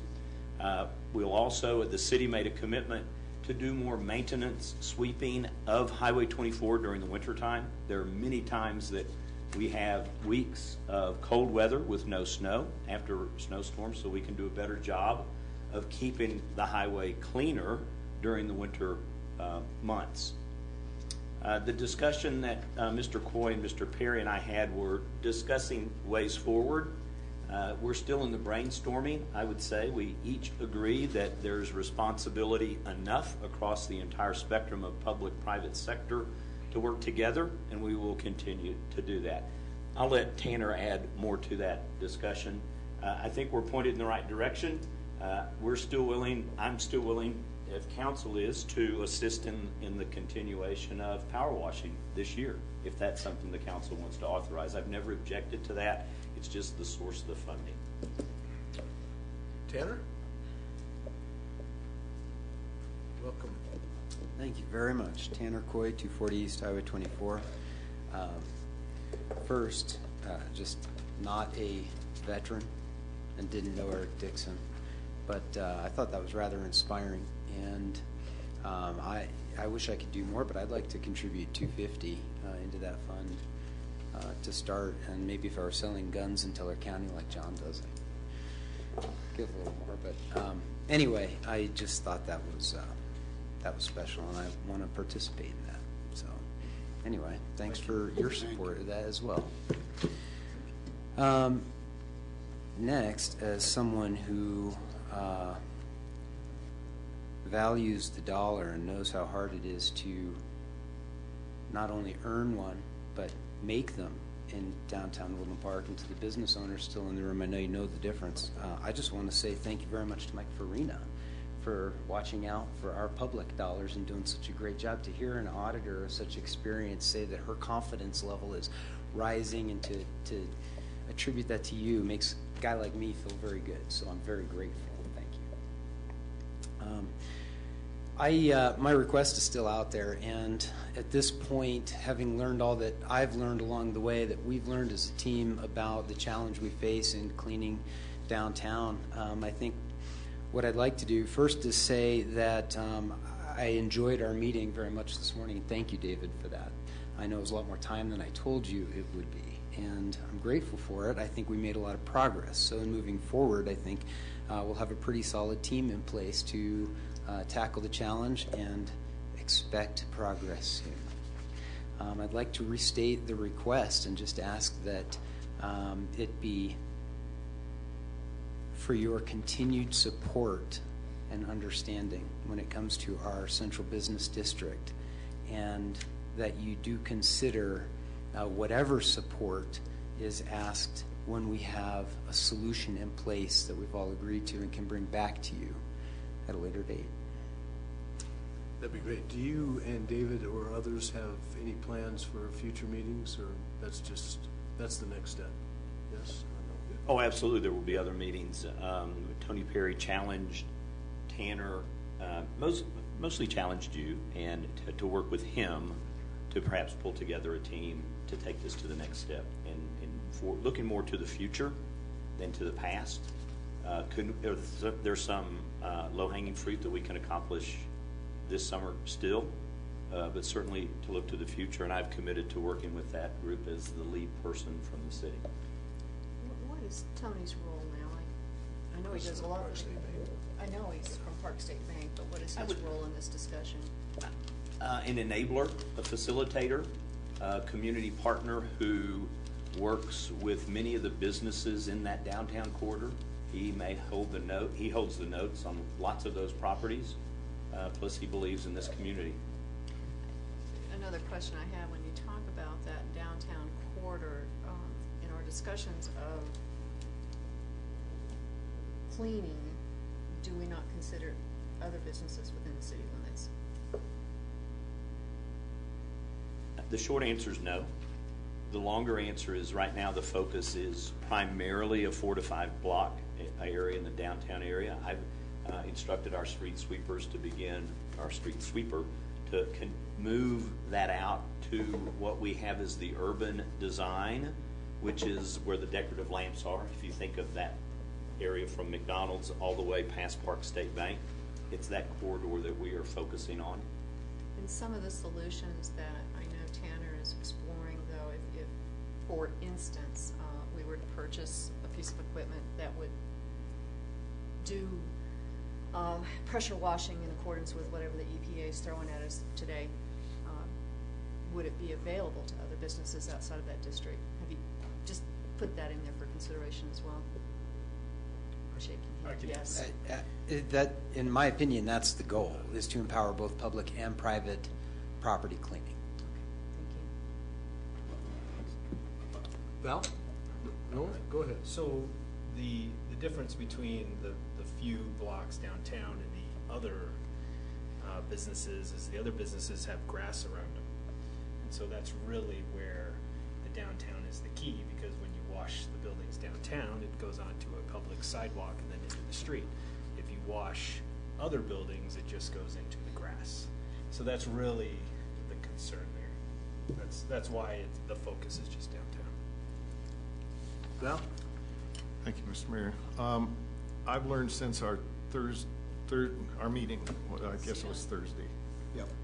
That there's some investigation going on about sediment barrels or something like that, which would be a much lower cost than an $18,000, what's it? I'm sure you're aware of that, so there's some other lower cost options being looking at. I guess, I'm not directly involved, but I've been told. Well, and when you all have your discussions, you come back to us and we'll go from there. Is that? Precisely. Is that great. Appreciate it, Tanner. Well, thanks very much. Go ahead. Okay. In your meetings, you say there's low-hanging fruit. Would you care sharing that with us? Sure. Again, keeping our street sweeper out and also our sidewalk sweeper to do as much as we can with the grit. I still think if there was an opportunity that council wanted to participate in a power washing process, that could be done. What about a water hose? Power washing really reflects the gravel out into the street and things of that nature. It's less the washing and more the collection of the water after the washing that's the real issue with our regulators. I understand that. And that's the piece of equipment that Tanner has done some research on, is that collection system. It has a collection system. I also understand by walking through downtown, we have many, many sand waddles in front of our inlets collecting, and that the sediments and participants, excuse me, I'm from Brooklyn, the participants that are going into the stormwater drain become the issue, and that they're caught at those waddles as part of our stormwater protection, and that the piece of equipment, which I'm in total agreement with, that Tanner is recommending, is EPA requirements, and it meets the gathering up of the materials and particles and at the stormwater trees. I also understand about the sediment catchings that he's talking about, Councilman Carr. And so there are many things that we can do. So I was just wondering what those low-hanging fruits were that you were discussing.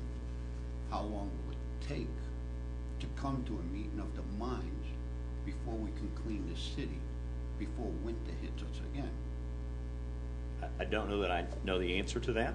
We've had our street sweeper out. It's been working. It will continue to work. I threw out to council some months ago that there was the ability for the city to partner with the downtown businesses, with the DDA, with financial assistance for the power washing.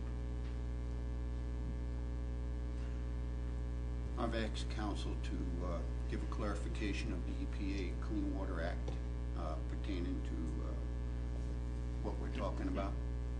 And she said that she would be more prepared when she comes at the next council meeting. I would hope between now and then, discussions could be made and an understanding of what the EPA is asking, an understanding of what CDOT is ignoring as a federal entity, and their understanding that the city is responsible for debris that they put on the highways in the cities that is so close to the highway and getting all the splashing and that debris on our city streets, and not participating under a section that they read off at the meeting, which I can repeat again. I don't think it's necessary. And really would like to know that we can come to a conclusion here rather quickly with the understanding of how we're being regulated by the Clean Water Act and the EPA. And certainly that's our desire too. It's our mission. We understand that why it's important to have a clean downtown. We used to participate in that to a great extent because we were allowed to do it. It's also the state of Colorado's Colorado Department of Public Health and Environment, and I hate being a bureaucrat about this, but it's what I'm in charge of doing is enforcing these rules. And nothing in here affects what CDOT does, because everything they do is dry. This all has to do with power washing operations to land and power wash operations to the navigable waterways of the United States, or the waterways of the United States, and Fountain Creek is considered one of those. So CDOT's not obligated to follow these because they don't do things that would violate this. We might. So we have to live within these rules. And I'm happy to share these with council. Dry also emits particulates into Sure. the air, and they fall into the category of hazardous when they break down below 5 microns. And you had that same argument with CDOT, and you heard their response. I'm not going to carry this any further. Okay. But I am looking for clarification from council at the next council meeting. And by council, you mean our Counselor. city attorney. That's correct. Yes, sir. Understand. Counselor. Yes. Noel? Well, it's obviously clear that CDOT has nothing to do with the EPA regulations, so I would like a copy of that if you don't mind. Okay. Do we have any contact with someone up in Denver that could take a visit and answer some of our questions? Not yet, but I'm going to pursue that. You are? Okay, great. That's great to hear, because I think that could be the defining moment to end this conversation. Because I'm getting tired of talking about it too, so. Made a great contact there today. Oh, you did? And Yeah, I'm glad at CDPHE. you two are talking behind the scenes, because I think we have other things to address other than that, so, thank you. It's getting to be really old business. The horses, yeah, the horses, we're kicking a dead horse. There are many people in the community that are willing to help in a citywide cleanup even now. Many churches have come forward, many citizens have come forward, and businesses. Have them contact me. I've got a still- specific task for them to accomplish, so have them contact me. I will. Okay? I will. I'll have Steve Allen with the Highview Baptist Church contact you as the head of these organizations that will come together on the church side. That would be great. I'm sure Tanner Coy can share some information with you on the business side. As far as a citizen of Woodland Park, I would also be interested in helping clean the city up again. Okay. So I'm very serious about this. These are a lot of people that are willing to help and clean up the city. If you have a task, this isn't old business. This is business that we need to tend to every year. Have Steve get a hold of me. And I'm going to take back that comment. I'm just glad you're dealing with it behind the scenes, that's all. So, thank you. John, didn't we have a city cleanup last month? We did. I participated, I remember, yeah. I participated. Yeah. And I cleaned that curb and gutter, 25 gallons of gravel, just along Mary Jo's in the youth end, going up that to Antler Alley. And was able to do it because the lights were as such that the traffic was so slow, I had time to walk out beyond the barriers, pick up the gravel, and not even be bothered by traffic at all, because I timed it with Hawk and I timed it with the lights. Period. Speaking of Hawk, yes, I've seen it in operation now, so. Good. Did you stop? I understand it takes a pedestrian, yes. Yes, sir. Okay. And it also takes a sign to let traffic know that they can go at certain times, which is something I'm sure you pursue. I would like to invite each one of you, in fact, all of you, anybody in this room, to come visit me anytime at Tweeds, and I will take you on a very brief tour of downtown to show you, despite the community cleanup efforts that have taken place, what the challenges we're facing, what we're trying to deal with. And so please consider that an open invitation to everybody. Tanner, thanks for your time. Thank you very much. Thanks. Okay, council, we're going to move on to ordinances on initial posting and consider ordinance number 1309 and Sally Riley. Thank you, Mayor Levy. I do have just a very brief PowerPoint with this initial posting. So to explain process as well as the location of the 10 acres that has requested to be rezoned from suburban residential to urban residential, which is the subject of ordinance 1309. So thus far, there has been a neighborhood meeting on June 6th. There's been the Planning Commission hearing on June 8th. And tonight is the first reading of the ordinance and setting the public hearing for July 20th. And just wanted to call your attention to a fairly old map, that a USGS map that shows the downtown core of Woodland Park and the proximity of this 10 acres, which is adjacent to Northwoods and Stone Ridge. It is owned by Steve Randolph. He is the applicant making the request to modify this 10-acre tract, which is shown on the aerial, from suburban residential, which is essentially 10 dwelling units for the 10 acres, to urban residential, which would allow for a density of 20. This is another closer in aerial, just to exhibit the Northwoods proximity to this tract, as well as the Stone Ridge to the east and the north. This is the zoning map with the subject property outlined in red with the star, and you will be provided with a full staff report and the minutes from the recommendation from the Planning Commission, which did pass or have support, not unanimous support, but was supported by the Planning Commission. So this hearing will take place in 2 weeks. You'll have in your packet the full staff report next Friday. With that, staff recommends approval of ordinance 1309 on initial posting, setting the public hearing on July 20th. Thank you. Okay, Sally, thanks very much. Before we move forward, there was some concern. I see Patricia Stinner's here. There was some concern, and I'll read the letter. relative to the timing.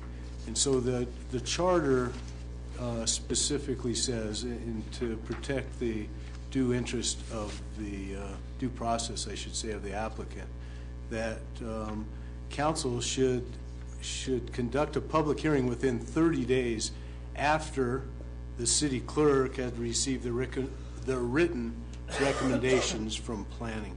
My understanding, Sally, correct me if I'm wrong, or Suzanne, my understanding is they were transmitted on the 22nd of June, correct? Yes. And so 29 days prior would be the July 20th date. That said, I know there's some concern about pertinent information that may not be included, but when we get to July 20th, we don't necessarily have to make a decision that day. So if we feel like we don't have all the information that's needed 2 weeks from today, even though we'll set it for a hearing 2 weeks from today, we don't necessarily have to make a decision on that day. So if council feels we don't have all the information, so I guess the point is, those people that are concerned, and I know we've got a list that we're going to see in a couple weeks, and so I hope that's suitable. We're just following the rules and regs that we need to follow, and so that's why we're at where we're at. Other than that, of course, we're on initial posting, and we want to set the public hearing for July 20th. Council, do we have any questions? Yes. Who would like to go first? Val? I'll go first. Going back to this, what is, I'm reading this, it's just saying they're increasing the density from 10 to 20 single-family residents. That's correct? So is it right now zoned for 10? Correct. When I look at this map, where is Batarmgan Drive a density of 10 or 20? Mr. Sawyer, we will cover that in the public hearing. That's more of a finding that needs to be part of the testimony. Okay. If you don't mind. We'll get into the specifics and the substantive request. Just a reminder, we're just considering this for initial posting. And also, it's a quasi-judicial procedure, and so you must hear everything, the evidence, at the public hearing. I just want to reiterate what the mayor was talking about here. We have received a petition to delay. The mayor was explaining why that's not practical. Well, it's not. It doesn't fit in within our regulations. So all those people who signed this understand. We've seen it. We've addressed it. The planning director has instructed us on the code and the charter. And so you've been heard.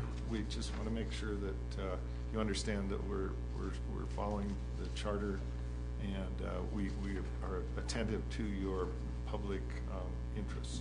Go ahead, Carol. David, could you, since Aaron's not here, explain the restrictions of quasi-judicial in terms of the contact we can have with the public before we have that hearing in 2 weeks? Practically speaking, it should be none. And primarily because you're sitting in judgment. You're acting as a jury in this case. You need to hear the evidence at the public hearing. You will get information in your staff packet that you can study. But for you to have dialogue with each other or with members of the public, dialogue being the operative word, someone can say something to you, but you should not have a response to them, because this is a legal procedure. And so you are sitting in judgment of this process. Thanks. It's one of the few times when we encourage you not to speak to the public. They get to speak to you at a public hearing. Anybody else? If not, we'll. Carol? Move to approve on first reading. Do we have a second? Second. Any other discussion? Suzanne? Levy? Yes. Sonier? Yes. Sawyer? Yes. Schaefer? Yes. Carr? Yes. Harvey? Yes. Thank you. Motion carries 6-0. Great. Thank you very much. Okay, we'll move on to public hearings, and Laura Pellegrino. Thank you, Laura. Thank you, Mayor Levy, members of council. My name is Laura Pellegrino. I am the city planner. I'm here before you to present a request by Kim and Bodie Packham for camping in an area not normally designated for camping. It's in conjunction with the Woodland Park Rock Gem and Jewelry Show, and it has been held in the last 6 years actually at the Ute Pass Saddle Club site, and that is again where they're going to hold it for 2017. The request is for approximately 45 to 50 camping units at this site between the days of August 14th to 21. There was a map that was attached to the staff report that should have been in your packets. It's a fairly straightforward request, and we have done it in the past 6 years without incident. And staff does recommend approval, and I can go through the 10 conditions in the approval if you would like me to read them. I don't think we'll need you to do that. I can speak a little bit to what you said, seeing as though it's across the street from me again, like the Saddle Club event last week. And to what you said, absolutely. 6 years, we've never had any issues. Great event for the community. It seems to grow every year. And the folks that spend the night there are typically the purveyors, and they're always just great people on their best behavior. And I think it's a great event for the community. So for someone that's right across the street, I certainly have no objection, and encourage the rock show in the future, because it's a great event. It really, really is. Lots and lots of people attend that. So any other comment relative to that? If not, we'll just call for a motion.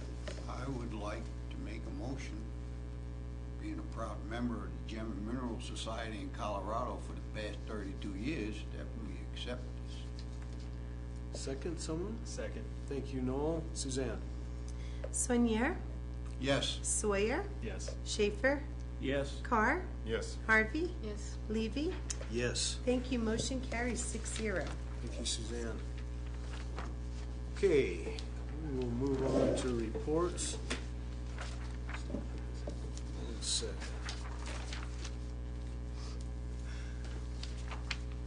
Okay, a couple things. First, unfortunately, I missed the event, the July 4th event at Memorial Park, but from everyone that I spoke to, it was one of the great events that we've had, and certainly Memorial Park was probably the shining star in that regard. But lots of people, lots of fun, lots of success.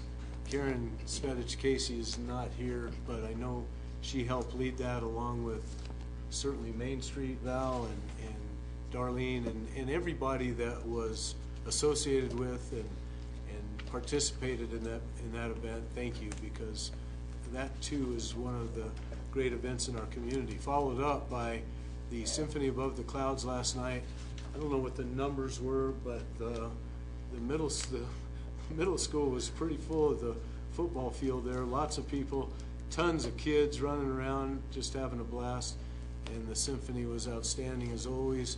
I think everybody had a great time. And so for those that are responsible for that event, thank you very, very much. Those definitely two of the great things that we do in our community.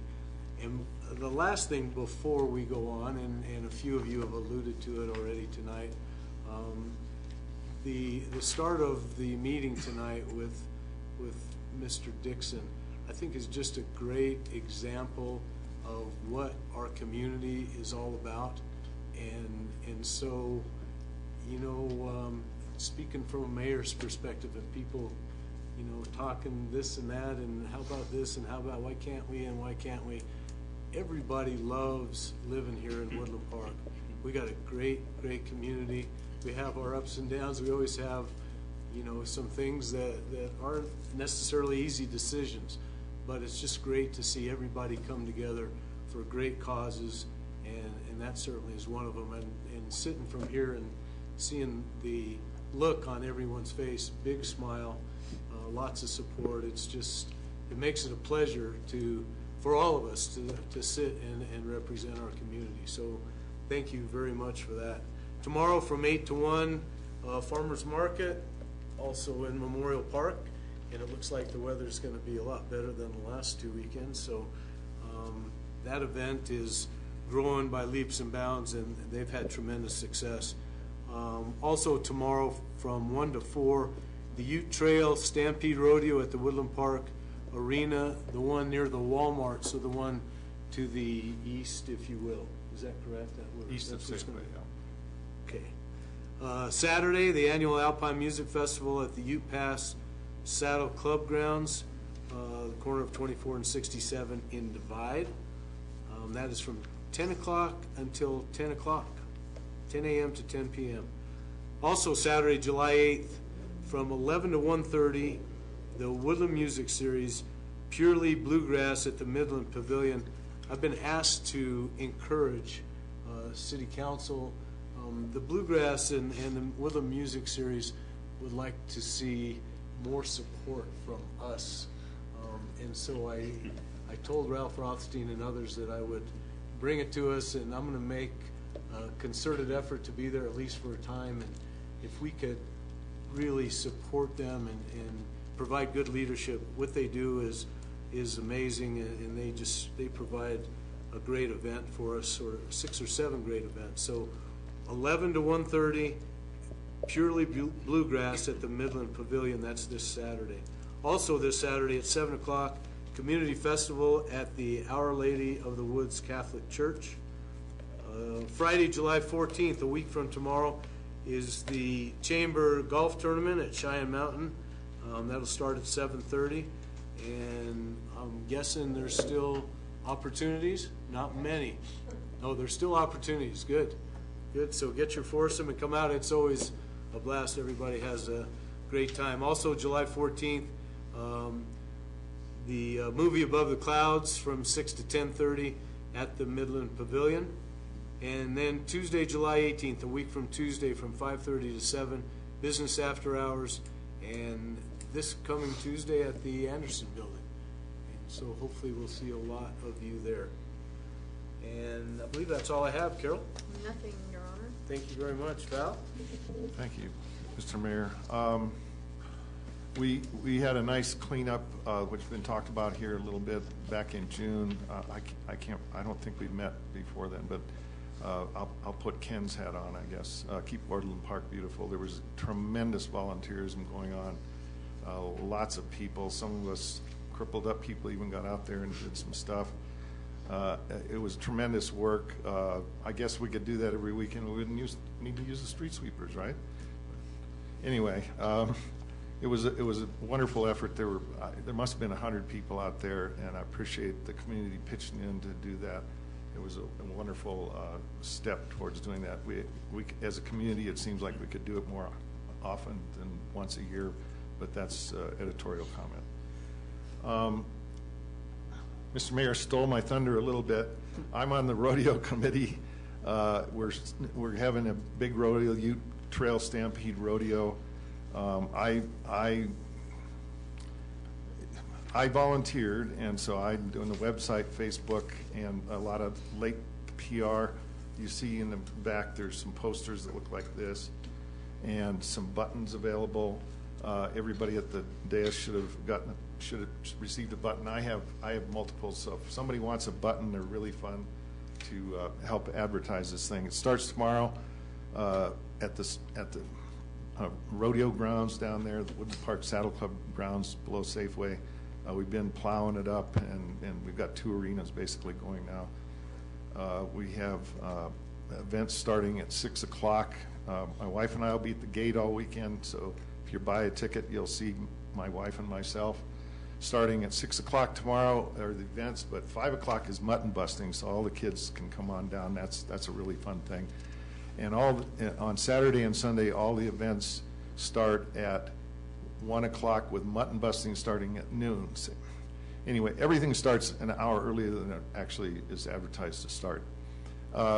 It's a national and a Colorado Professional Rodeo Association rodeo, so there's hundreds of pro rodeo people going to show up. It's not just local people. In fact, I don't think any local people are participating except in participating as volunteers.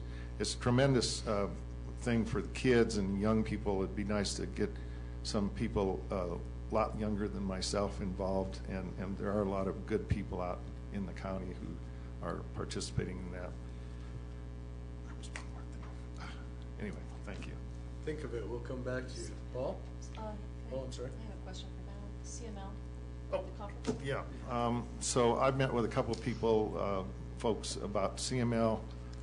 I was at Colorado Municipal League up in Breckenridge, hoping they're got their Peak 7 fire out at this point. But a wonderful experience. I'm going to encourage some staff to go next time. I think it's a really positive event. I brought back some information on historic preservation and a lot of broadband things. I'm a computer dweeb, for those of you who don't know.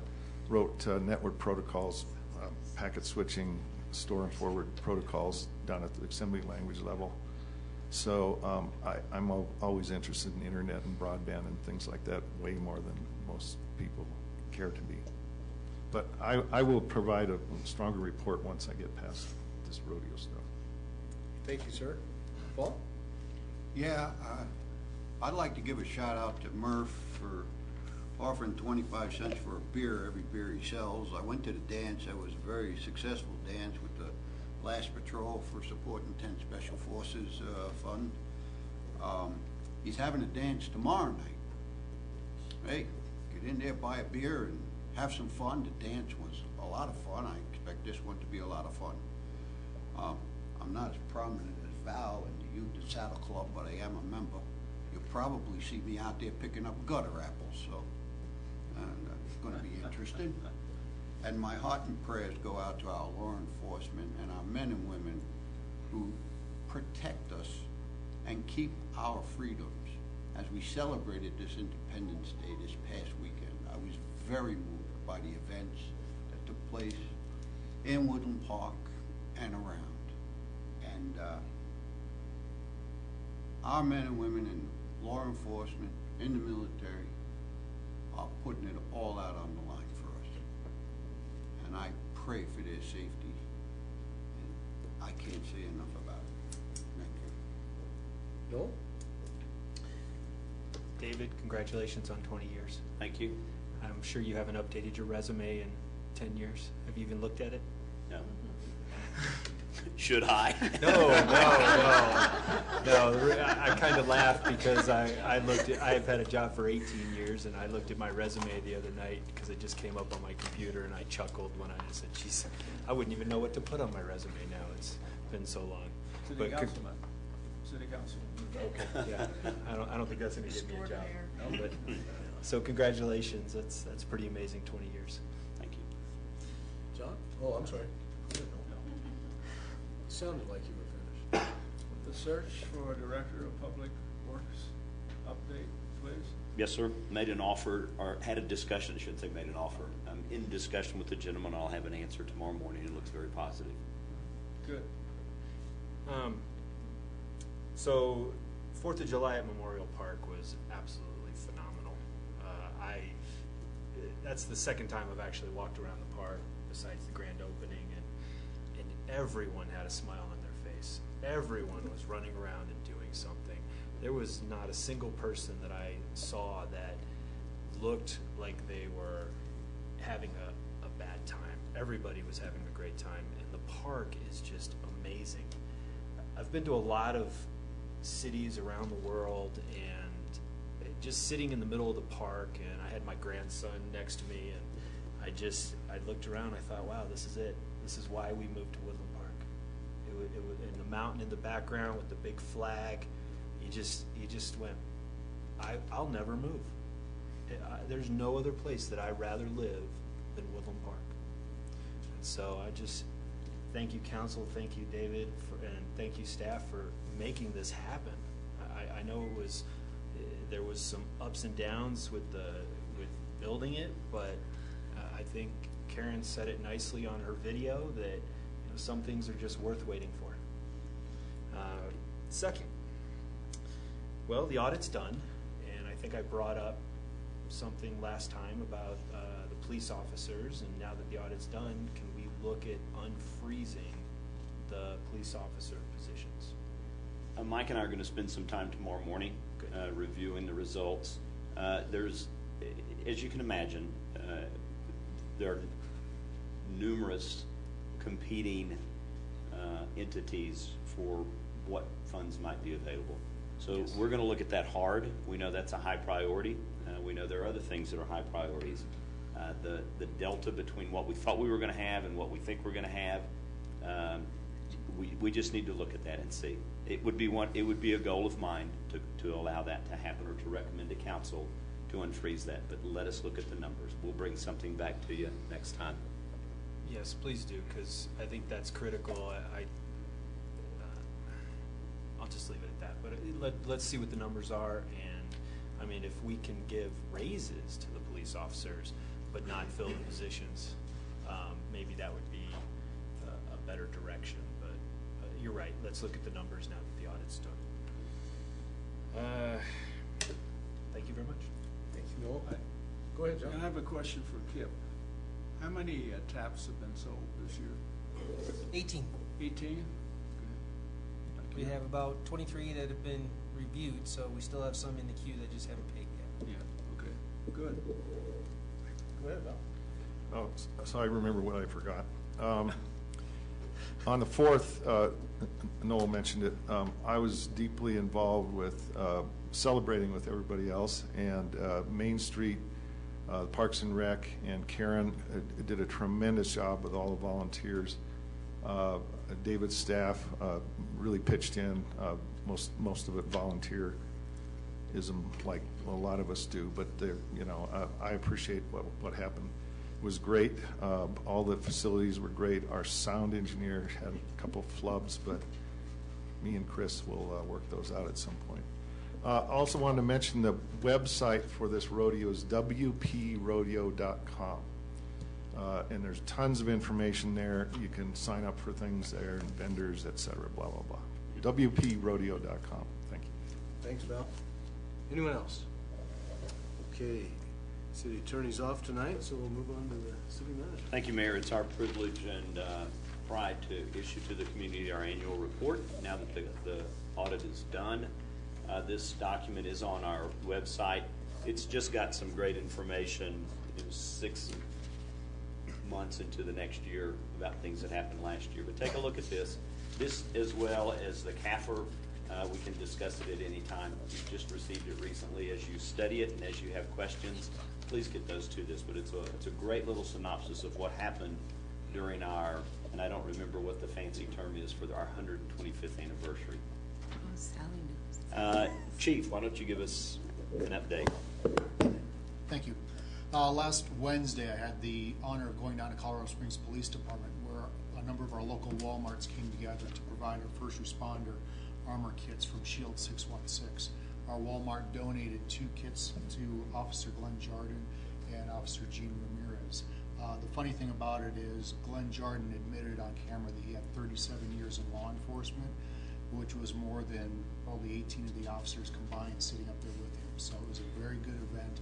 We really appreciate the donation from Walmart. Thanks, Chief. Just a couple of other quick things. For those of you that were in attendance at the 4th of July celebration, you heard the young man from the Colorado Lottery give the Starburst Award on behalf of his organization for use of GOCO funds, lottery funds, for Memorial Park. So we proudly accept this on behalf of the citizens who pay their hard-earned tax dollars so that we can have amenities like this. Quick update on the Aquatic Center, still on schedule, still under budget, just by a tiny bit. We're in great shape to be finished up in early October. The siding is going on. The leisure pool is almost completely formed and poured. The pool deck on the competitive pool is almost done. A lot of the tile work in the cabanas is done. Painting is taking place. The concrete floor has been stained. The chimney is complete. It's really starting to come together very nicely. And again, council or anyone, as you would like to see the facility, please let me know. Officially, have we mentioned the slide? You didn't mention it just now. Are we going to have the slide? Well, we're $9,400 and some odd shy of having all the money that we need. We've ordered it. It will be shipped, and then it's the matter of do we have enough money to install it. I'm still very hopeful. I've still got a little bit of contingency money in the contract. So if we have to fall back on that, we will. I would rather not take that chance. So we're very close, very close. The community and the management of the project has gone well, so that we're just very close. The community has been amazing in that regard. Yes, sir. But what was the delta 2 months ago? Remember? No, sir, I don't. Okay. More. Okay. That's all we Anything have, else? sir. That's all you have. Okay, sounds good. I have 2 letters of correspondence that may or not need to be read. I will ask Patricia and Mike if they would like me to read this, seeing as though we've addressed it already. Okay. Yeah, absolutely. Anytime, you know that. Then I will read this. Good morning. My husband and I moved to Divide last November to fulfill our dream of living in a little house in the woods. We do love it here, but we continue to drive down the mountain weekly to shop at Natural Grocers. Natural Grocers is a family-owned business that does the right thing by providing only organic fruits and vegetables and naturally sourced meats. I know about the small health food store, but it does not have the selection of items we normally use. I'm writing to encourage you to get Natural Grocers into Woodland Park. It will be a wonderful addition to the city and would keep many people like myself in town to shop. I would be happy to discuss further. Carol and Rob Ferris. Okay, I think that's all we have. Mr. Mayor, please, Sir. I just noticed that you perhaps skipped item 10. Perhaps all the public comment not on the agenda were covered by folks, but the list is in front of you. Okay. Just in case, I just wanted to bring that to your attention. Appreciate it. Everything on my list has been covered. Is anybody here? Did I miss anybody? Donnie, you don't want to say anything tonight? No? Deb? No? Everyone's good. Thank you, sir. Yeah, you bet. I'm sorry if I missed anybody. Thank you all for coming. This meeting's adjourned.